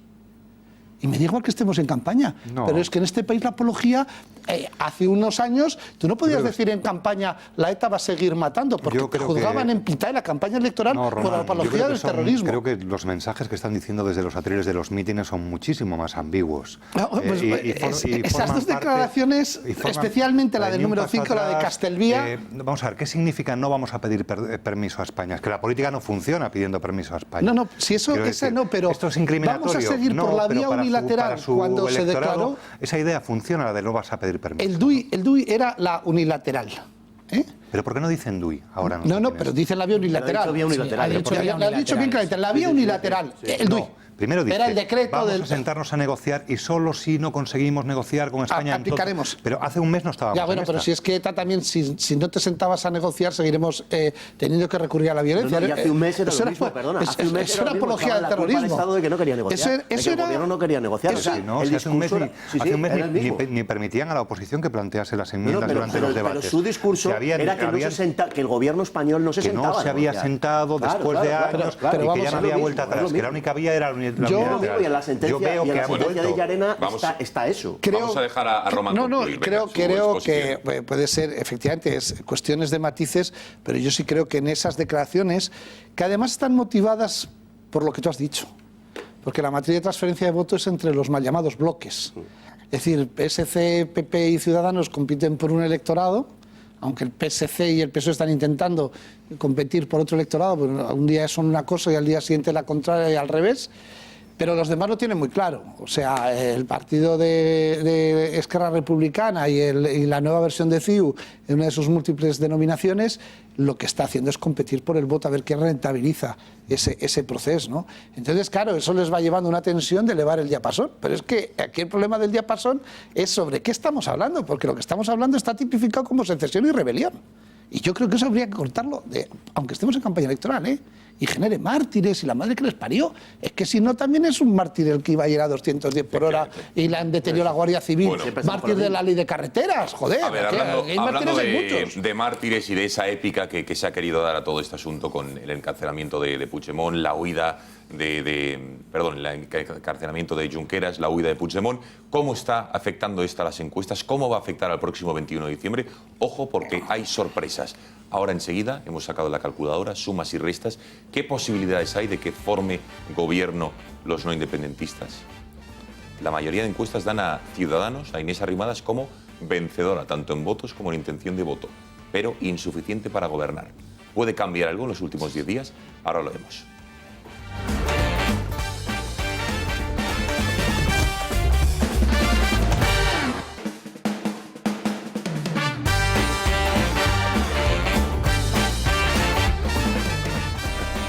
Bueno, 11:34 de la noche. Tiempo ahora de lo que les decía, ver cómo está afectando todos estos tempos judiciales, que como sabemos la justicia es independiente, va supuestamente separado de lo que es la política, pero de alguna manera está interfiriendo en esta campaña electoral. Está marcada claramente por las decisiones judiciales, por el 155, por el golpe de Estado, la declaración unilateral de independencia. Vamos a ver una encuesta que creo que hoy es relevante que veamos. Se trata de la encuesta que se ha filtrado hoy, hecha y realizada por Junts per Catalunya, que es el partido, insisto, de Carles Puigdemont, la antigua Convergencia, los del 3%, que han filtrado, atención, una encuesta, aquí lo ven, justo a 10 días de las elecciones, que dice lo siguiente. Van a ver, atención, porque es importante el hecho diferencial. No sé si podemos... Vamos a intentar, a ver, justo está la tecnología. Vamos a ver... Bueno, pues no quiere funcionar. Ah, sí, efectivamente, elecciones del 21 de diciembre en Cataluña, insisto. Pues vamos a ver algunos de las sorpresas que nos dice esta encuesta y también vamos a hacer las sumas y las restas, que es interesante. Primero de los titulares. Ciudadanos, primer partido, primera fuerza política, tanto en intención de votos, entre el 23,3 y el 24,3%, y también en escaños, entre 32 y 35 diputados le da esta encuesta de Junts per Catalunya a Ciudadanos. Importante, segundo titular, el sorpaso dentro de las fuerzas independentistas. Junts per Catalunya, el partido del prófugo del huido Puigdemont, sería la segunda formación con entre 30 y 32 escaños. 19, entre un 20 y un 21% de intención de voto, seguido de Esquerra Republicana, entre 29 y 32 escaños. Cuarta formación, se asienta, digamos, el Partido Socialista, que subiría, no llegaría a los 20 diputados. Catalunya en Comú Podem, entre 8 y 10, y ya a la cola la CUP, los antisistema, y también preocupa el PP, entre 6 y 3 diputados. La encuesta que peor resultado. Vamos a empezar con las sumas, vamos a ver la aritmética. Comenzamos con Ciudadanos. ¿Qué es lo que ocurriría en el supuesto de una, digamos, coalición de fuerzas no independentistas? Ciudadanos, tenemos ahí sus 32 y 35 escaños, los sumamos al Partido Socialista, que sumado al partido de Miquel Iceta, de momento tendrían entre 48 y 53 escaños, muy lejos de poder gobernar, pero habría que sumar al otro partido constitucionalista, que es el Partido Popular. Si sumamos al partido de García Albiol, ojo, una horquilla de entre 59 y 51 diputados, muy lejos de los 68, que es la mayoría absoluta, entre 39 y el 43% de la intención de voto. Vamos al siguiente, a ver si podemos ir a la suma de los siguientes, de los independentistas, para ver cómo queda. Junts per Catalunya entre 30 y 32 escaños, le tendríamos que sumar al partido de Oriol Junqueras, que es candidato pese a estar en la cárcel, sumarían entre ambas formaciones entre 59 y 64 escaños, y si añadimos a los antisistema de la CUP, esto haría que los tres partidos claramente independentistas tuvieran claramente la mayoría absoluta, entre 68 y 75 escaños, lo que representa entre el 46 y el 49% de los votos. Pero hay un factor que podría desestabilizar todo esto, que es el papel de el Podemos, de la marca blanca en Cataluña, de Catalunya en Comú Podem, entre 8 y 10 escaños, podría dar que esos 10 escaños, sumados a los 59 del bloque constitucionalista, arrebatar esa mayoría, insisto, a los independentistas, con lo cual vuelve a ser clave para gobernar. Yo, insisto, me sigo sin atrever a poner al partido de Ada Colau, de Xavier Domènech, de Pablo Iglesias en cualquiera de los dos bloques. Pero como ven, señores, es evidente que todas las cartas están encima de la mesa, pero a día de hoy, pese al titular de que Arrimadas ganaría tanto en votos como en escaños, no tienen la gobernabilidad asegurada, ni muchísimo menos los no independentistas. Paz. Dos cosas de esa encuesta. Bueno, la primera es que esa encuesta lo que dice es que cuidado que ganan los malos, y la segunda es que yo soy el mejor situado para combatir a los malos que van a ganar. Y es una encuesta, yo creo que claramente interesada, o sea, la filtración me parece que es una evidencia que está claramente interesado. Por otro lado, meter al PSC en el llamado bloque constitucionalista no tiene mucho sentido porque no va a estar ahí nunca, sencillamente. Y en cuanto a Podemos, pues no va a estar en ninguna parte, pero vamos, desde luego, con Ciudadanos y el Partido Popular, jamás de los jamases. Plantear que pueda gobernar una alternativa, digamos, constitucionalista en este momento con esos datos es un disparate. Es decir, eso no va a suceder en ningún caso. Y no va a haber más que... Entonces, ¿qué escenarios hay, Paz? O una candidatura separatista con una minoría, digamos, mayoritaria, pero que no lo sume o que quede al borde, que quede cerca en cualquier caso, o lo que yo creo más probable, que va a ser una reedición del tripartito, una especie de neotripartito, que es lo que veo más probable. Digamos que la tirada de tejos del PSC es continua y hay conversaciones por detrás. Es que la republicana también, a pesar de algunas declaraciones que hacen, y en mi opinión la clave de toda esta historia la tiene Podemos, que está por detrás intentando urdir ese neotripartito. Cortizo y Cendolla. Bueno, nosotros en el diario.es tenemos encuesta también, la publicamos mañana. No coincide exactamente con estos datos. Es más, en los datos que nos ofrece a nosotros nuestra empresa de encuestas, Esquerra está por encima de Ciudadanos, y lo que no me sale en mi encuesta es una cosa que aquí sí sale, y es que hay un bloque que podría gobernar. Los datos que barajamos nosotros, y bueno, quedan 10 días, habrá que ver, es que está muy complicado que ninguno de los dos bloques consiga gobernar. Y curiosamente la llave la tiene la formación que menos claro tiene con quién quiere estar o que probablemente no quiera estar con nadie, ¿no? Yo creo que tenemos que empezar a pensar, bueno, primero, hacer una enmienda a la totalidad del titular con el que introducías la encuesta y que llevamos viendo en esa pantalla toda la noche, que es eso de quedan 10 días. Es que puede que queden muchos más de 10 días.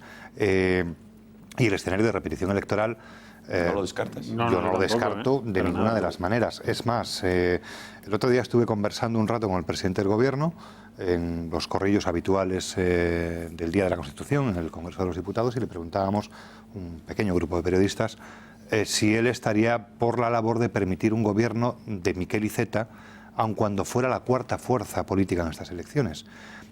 Y Rajoy, con uno de sus gestos, daba a entender que, oiga, que si otro no lo consigue, entonces, ¿cuál creo yo que es el escenario? Bueno, primero, que va a haber varias investiduras fallidas, como hubo en su momento en el Congreso de los Diputados, que probablemente Inés Arrimadas, si finalmente esta encuesta es la que tiene la razón y gana, pues intentará formar gobierno y someterse a la investidura. Luego probablemente lo intente Esquerra Republicana y en último momento puede que se produzca la tesitura de o Miquel Iceta o elecciones otra vez.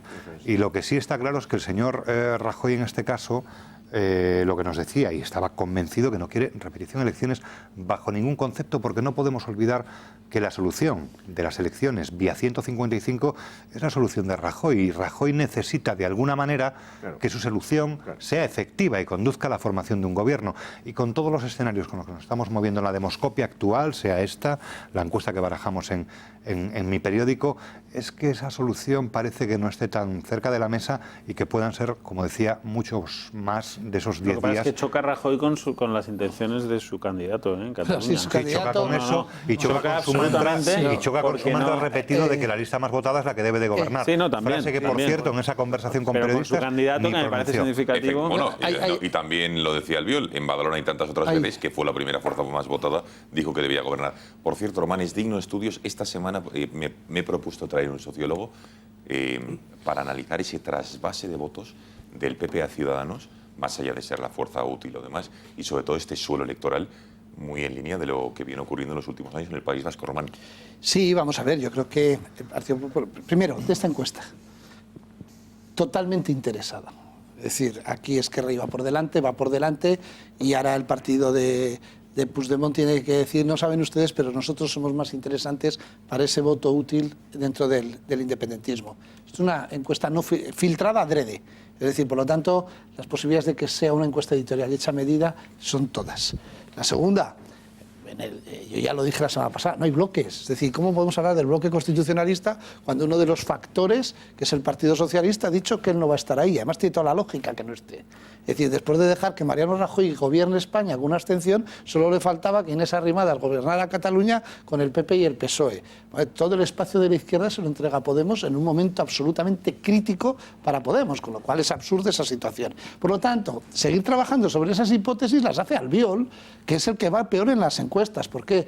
Porque yo creo que mucha gente está castigando la falta de contundencia del 155 y esperaban otras medidas. Eso de convocar en jueves en 55 días sin tocar elementos fundamentales, pues dirán lo que quieran, que Ciudadanos no quería... No convence a unos ni a otros. No quería el artículo 155, pero el que lo está rentabilizando perfectamente bien es Ciudadanos, y el que está pagando la tibieza del 155, que se está aplicando, pero como si no fuera, es obviamente el Partido Popular, que se está yendo a unos niveles electorales de mimetismo con el nacionalismo y el happy guay, que en el País Vasco, de haber tenido 20, está en 7, y en Cataluña está donde está. Y sigo. Lo que entra en todo el caso es un gobierno de izquierdas. Ahí sí que suman. Si sumas como izquierda al PSOE, tienes a un Ada Colau con un Podem que va a ser determinante, por eso está jugando a esa equidistancia, y yo creo que hay que tener una visión más amplia de la política nacional, sobre todo conociendo a los personajes que están en la política nacional. Es decir, a Ada Colau en el Ayuntamiento de Barcelona le queda 1 año y pico, porque es lo que le queda. Está gobernando muy en precario y con unos apoyos muy de un momento coyuntural, y ahora hay un partido, ellos pueden ser determinantes de que haya un gobierno de izquierdas en el que puedan convivir PSC con Esquerra Republicana y Junts per Cat. O sea, que decir que es complicado, pero lo puede hacer e intentar para que no haya unas segundas elecciones. Pero es que el resultado que hay ahora es un fracaso de la medida 155. No hay solución. Es decir, Mariano Rajoy no ha dado una solución a este problema. Espera un segundo. No, sí, pero... En hipótesis, déjame terminar. Esa no solución te lleva perfectamente a que haya un bloque de izquierdas que diga, mire, vamos a arreglar España, que con el PP lo único que tenemos es un lío, una tensión territorial horrible, y hacemos con este resultado un bloque de izquierdas en Cataluña y una moción de censura en Madrid, porque hay los números y saben, porque se suman el PSC, Podemos, el PSOE, los de Compromís, los de las mareas y la madre que les parió. Y Ciudadanos y PP no paran la moción de censura, con lo cual es muy interesado por parte del gobierno intentar desde todos los medios decir, no, es que otras elecciones o gobierno en Cataluña, y focalizar el problema en Cataluña, cuando la gestión del problema en Cataluña está en Madrid. Y donde el fracaso de la gestión puede estar es en Madrid. Y la solución a ese fracaso que pueden dar las izquierdas es una moción de censura. Y Mariano Rajoy va a tener que el día 21 por la noche empezar a pensar, si adelanta elecciones, o como le metan una moción de censura, la lleva clara porque le echan de la Moncloa. Eso puede pasar, no lo sé, pero bueno, varias puntualizaciones por mi parte. Bueno, fracaso de la aplicación del 155. Hombre, tenemos unas encuestas, casi todas, tan como ganador o con serias opciones a ganar a un partido que es Ciudadanos, constitucionalista, que puede que no pueda gobernar, pero ojo, para el discurso independentista, decir que bueno, Cataluña quiere la independencia cuando el que ha ganado las elecciones es un partido que defiende la Constitución. Hombre, creo que en votos también ganó la Constitución en las últimas autonómicas. Descafeína mucho el discurso nacionalista. En votos ya ganó la Constitución. Ya ganó la Constitución. Sí, pero no es lo mismo, no es lo mismo. Que el primer partido de Cataluña sea uno constitucionalista deja el discurso venderlo como un éxito de Rajoy lo va a tener complicado. No como un éxito de Rajoy, como un éxito del 155, que es verdad que lo está rentabilizando Ciudadanos, a pesar, que es otra matiz que quería hacer, a pesar de que Arrimadas, lo recuerdo perfectamente, días antes de aplicarse el 155, una semana aproximadamente, en una entrevista en la cadena COPE, para más señas, dijo que Ciudadanos quería el artículo 155 ya para convocar elecciones. Le dijeron, bueno, ¿pero qué hacemos con el gobierno de Cataluña? Bueno, que se quede en funciones hasta que se celebren las elecciones, en funciones el propio gobierno de Cataluña, es decir, Puigdemont. Si a Arrimadas o si a vosotros os parece la aplicación de este 155 como blando, lo que proponía ya Ciudadanos no es que fuera blando, es que era inexistente prácticamente. Eso por un lado. Y luego, respecto bueno, esta encuesta coincido que es totalmente interesada, no me creo absolutamente nada. Me creo en general la tendencia que marcan todas las encuestas, que es que efectivamente no va a haber un bloque que tenga peso para gobernar. Entre otras cosas, como tú dices, Pat, porque en el bloque constitucionalista no está muy claro cuál es el bloque constitucionalista. Eso entre otras cosas, ¿no? Eso entre otras cosas. Pero es que la posible solución del tripartito, hombre, en clave catalana podría ser una solución. En clave nacional, que yo creo que también va a pesar mucho la opinión de los partidos, en clave nacional, no la veo posible. No creo un Pedro Sánchez que permita pactar al PSC con una Esquerra Republicana cuyo candidato está en la cárcel y ha defendido la independencia y ha declarado unilateralmente la independencia. Eso es absolutamente infumable para los votantes socialistas en el resto de España. Perdonad que termine. Yo dos cosas. Un segundo, que falta todavía el profesor por hablar. A ver, me parece que es absolutamente infumable. Por lo tanto, la consecuencia lógica de todo esto es que la repetición de elecciones efectivamente creo que está encima de la mesa y salvo sorpresa, oye, que a lo mejor nos llevamos una sorpresa el día de las elecciones, salvo sorpresa, creo que es el escenario más factible, porque es que el otro, ya sé lo que vas a decir, Fernando, que me estás mirando, que ese pacto se puede reeditar a escala nacional para echar a Rajoy de la Moncloa. Es posible, eso es posible. Que no hay que descartarla. No hay que descartarla. Es verdad, no hay que descartarla, pero me parece demasiado. Profesor, se puede vender muy bien el Pedro Sánchez de cara a su partido, lo puede vender estupendamente con una Esquerra Republicana que renuncie programáticamente a la independencia y les hemos traído a la Eso es infumable, hombre. Es infumable para el votante andaluz, para el votante. Respetamos que todavía no ha hablado al respecto de las encuestas y de las. Primera cuestión, qué difícil es que los no nacionalistas gobiernen en Cataluña por la propia estructura de la ley electoral, del sistema electoral catalán. Es complicadísimo porque es lo que hace es una infraponderación de las zonas donde hay más voto no nacionalista. Eso ya lo hemos comentado en alguna ocasión anterior. Segundo, lo que refleja esta encuesta y todas, la que probablemente publiquéis mañana, Gonzalo, hará lo mismo, es la profunda fractura social que hay en Cataluña.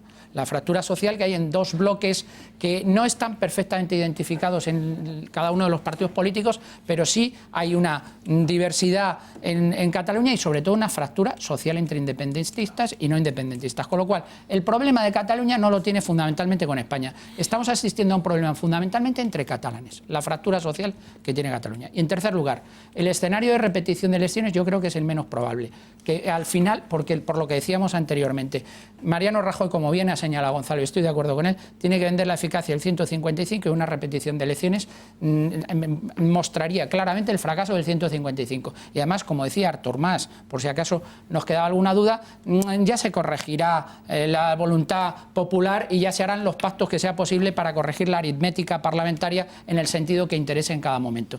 Yo creo que el escenario de la repetición de elecciones es poco probable y sí puede haber un escenario de tripartito o puede haber otro escenario distinto, pero aventurar ahora, vamos a ver qué pasa en las elecciones porque va a ser un juego tan complicado de alianzas que a partir del día 21 empezaremos a ver cómo se puede cocinar eso, si es que tiene alguna cocina posible. Interesante, desde luego, reflexiones. Hay un asunto más en el Gato de esta noche que no me gustaría pasar por alto y es todo lo que está ocurriendo en el mundo y sobre todo en Oriente Medio, desde que el presidente Donald Trump anunciase la semana pasada que iba a cambiar la capital de Estados Unidos en Israel, la iba a mover de Tel Aviv hasta Jerusalén. Bueno, para analizar toda la polvareda que se ha levantado con este anuncio de Trump de mover la embajada de su país a Jerusalén, tenemos conexión con nuestro experto en Manhattan, Nueva York, Antonio Camuñas, a quien ya saludamos. Señor Camuñas, buenas noches. Buenas noches, Gonzalo. Bueno, para empezar, Trump no ha sido el primer presidente de Estados Unidos que mostró su voluntad de cambiar la embajada de su país en Israel. Lo hicieron Clinton, Bush, Obama, pero él ha sido el único que lo ha llevado a cabo. Vamos a repasarlo y después le pregunto por ello. Muñoz, ¿por qué el cambio de la capital de Estados Unidos en Israel es algo de lo que todos los presidentes recientes han hablado y solo Trump se ha atrevido a dar el paso, digamos? Bueno, de entrada quizá porque sea Trump y Trump quiere tener ese punto de marcar la diferencia frente a sus antecesores y cumplir sus promesas electorales. También es cierto que hay gente que dice que se ha visto presionado por su base electoral, que está formada muy particularmente por lo que se llama los cristianos evangélicos, por no mencionar las comunidades judías y los grupos de presión a favor de Israel. Estados Unidos ha sido un tradicional aliado israelita. Hay mucha gente que dice que con este paso Trump ha querido cubrir la caída del general Flynn en el sentido de la colaboración que ha establecido con el Special Prosecutor para la investigación sobre la trama rusa. Es decir, hay distintas versiones, pero lo cierto es que Trump efectivamente ha sido el único presidente en 22 años que, a pesar del reconocimiento específico en el año 95 por parte del Congreso, es decir, de la Cámara de Representantes y del Senado, de que Israel tenía como capital Jerusalén, se ha atrevido a llevar a cabo esa medida, aunque en buena parte hay que decir que se trata también de una medida simbólica. Enseguida, Antonio, si te parece, hablamos de ello. Tenemos que hacer una última pausa de publicidad aquí en El Gato. Sobre todo, reflexione. Congreso y Senado de Estados Unidos en el 95 fueron los que, digamos, dieron la luz verde y animaron a que se diera este paso. Y ha sido Trump, digamos, el que la ha implementado después de varias promesas electorales de varios presidentes. Última pausa de publicidad y seguimos esta interesante conversación con Antonio Camuñas.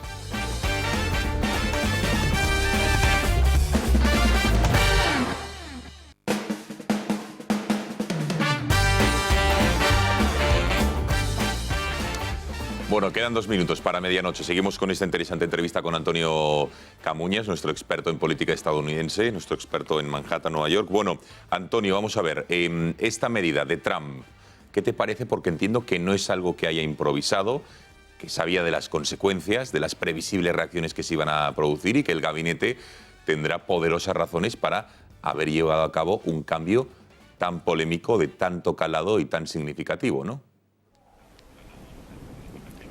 Bueno, eso es presumir demasiado en el caso de Donald Trump. Es decir, en el propio gabinete yo creo que había opiniones distintas.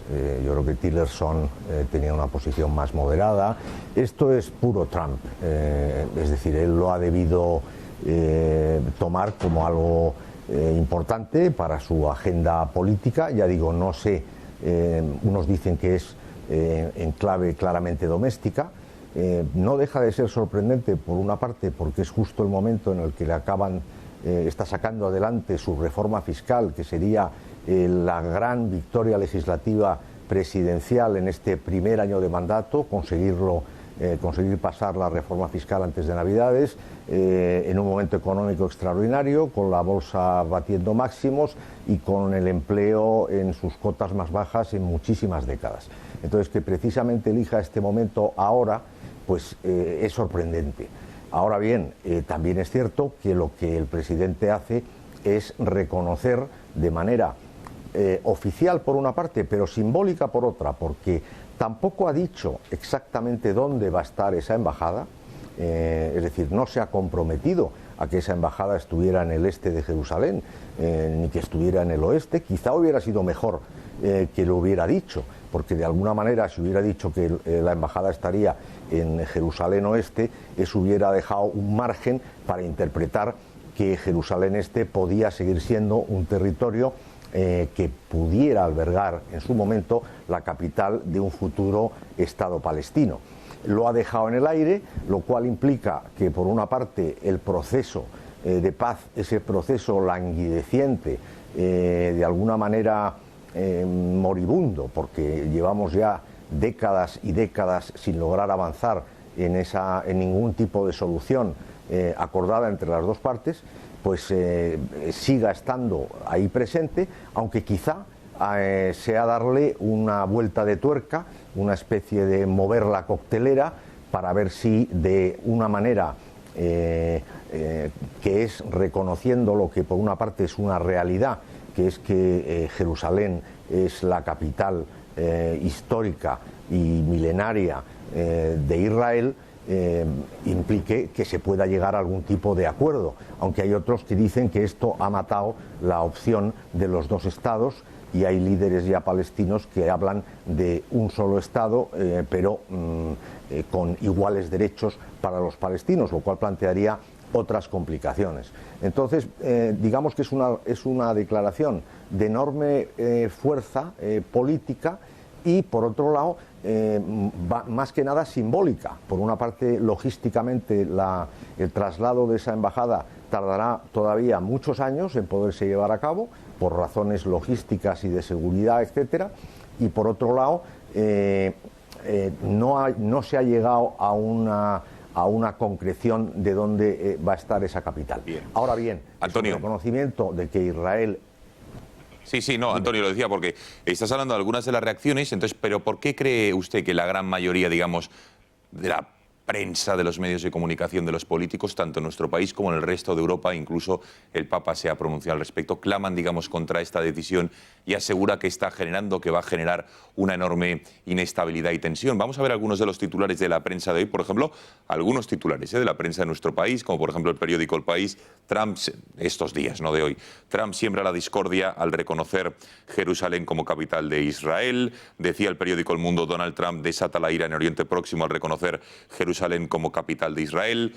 El diario.es de Cortizo decía: Trump concede a la derecha israelí el triunfo sobre Jerusalén que esperaba desde el año 1980. El periódico: Trump dinamita Oriente Próximo al reconocer Jerusalén como capital de Israel. Y por último, la BBC en español dice: Estados Unidos, la influencia del lobby pro-Israel y el evangélico, lo que decías, Antonio, en la decisión de Trump de reconocer la capitalidad de Jerusalén. La lectura, ¿por qué crees, Antonio, que hace la mayoría de la prensa, digamos, de nuestro país, ya sea progresista o de izquierdas, de esta decisión de Trump? Bueno, vamos a ver. Primero, separar la declaración del Papa, que ha sido una declaración obviamente de llamada a la prudencia, a la sabiduría y a confiar que no se añadan nuevos elementos a un conflicto ya de por sí complejo, y es perfectamente razonable que el Santo Padre lo haya hecho así. No ha habido o no ha clamado contra esta decisión, ni en sus palabras originales ni en el posterior comunicado que ha hecho el Vaticano. En cuanto al resto, pues se pueden entender razones muy claras en el caso sobre todo de Europa.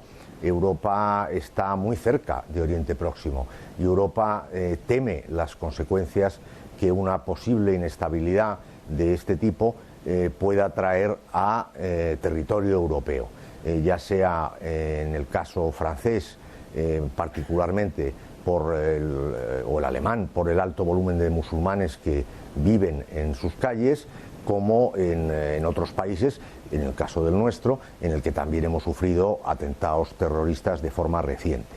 Por lo tanto, en esa política de consenso, en esa política de que todo siga igual para que nada cambie, pero en el fondo también sin solucionar los problemas, pues Europa está en una encrucijada difícil porque tiene poco que aportar en este momento, no tiene las ideas muy claras ni tiene fuerza para poder imponer una solución en uno u otro sentido.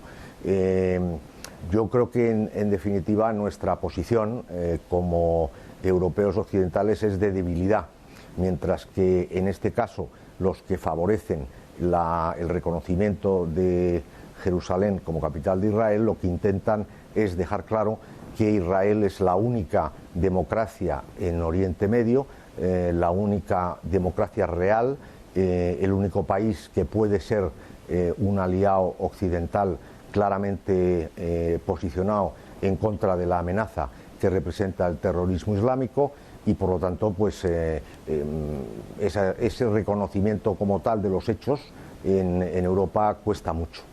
Por último, Antonio, y brevemente, que estamos fuera de tiempo y cambiando de asunto, ¿qué sabe del intento de atentado en Nueva York esta mañana en el que un ciudadano de Bangladesh de unos 27 años de edad se ha inmolado causando 4 heridos? Porque pese a la poca gravedad de lo ocurrido, podía haberse producido algo terrible, ¿no? Justo en Times Square, ¿no?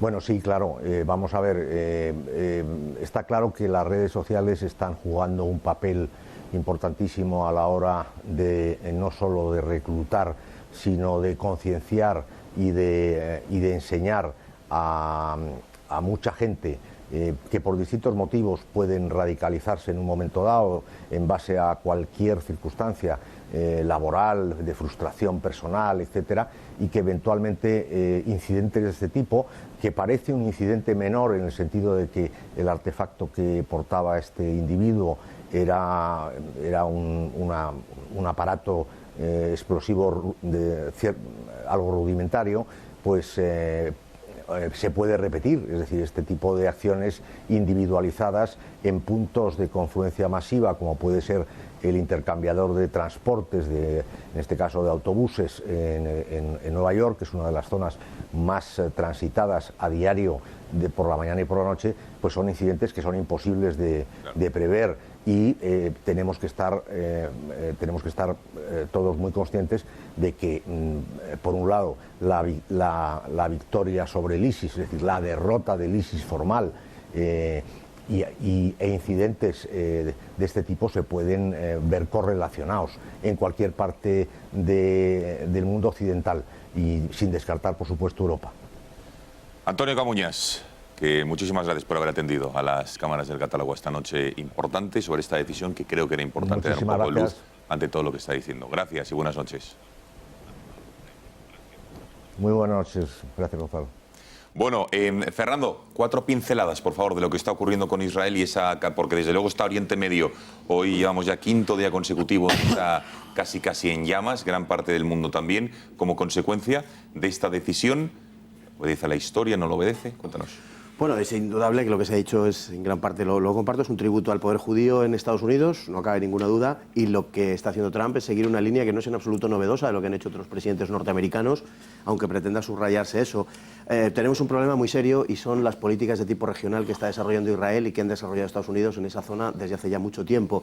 El problema es muy serio porque los intereses israelíes que lógicamente ellos defienden porque les va la existencia en ello, son intereses difícilmente compatibles con los intereses europeos y es más, están siendo muy perjudiciales para los intereses europeos, como bien se ha apuntado. Estados Unidos se ha sumado, aunque ya viene desde atrás, porque el apoyo norteamericano es de hace 60 años, pero se ha sumado a esta deriva y no va a hacer más que crearnos problemas en el futuro, sin ninguna duda. Nuestro problema es el fundamentalismo suní, nuestro problema no es Siria, nuestro problema no es Irán.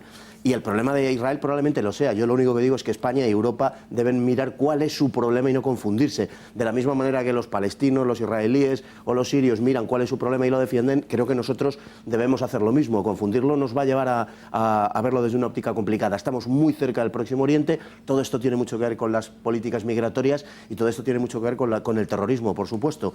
No es una casualidad que Israel durante años haya vivido alejada del terrorismo mientras el ISIS ha sido preponderante en la zona y por eso digo que las políticas israelíes en este aspecto son muy preocupantes.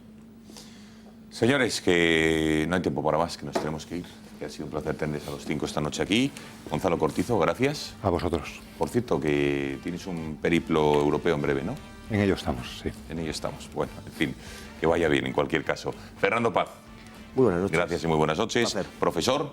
Buenas noches, que vaya Gonzalo. todo bien. Don Román. Buenas noches. Gracias y muy buenas noches. Benjamín López, ha sido un placer. Un placer, muchas gracias. Viva la bonita ciudad de París, claro que sí. Señores, que muchísimas gracias por su confianza, que ha sido un honor que hayan confiado en nosotros esta noche en El Gato para informarse, entretenerse, un gato completito. Yo creo que El Gato, que vuelve mañana a las 10 de la noche. Adiós.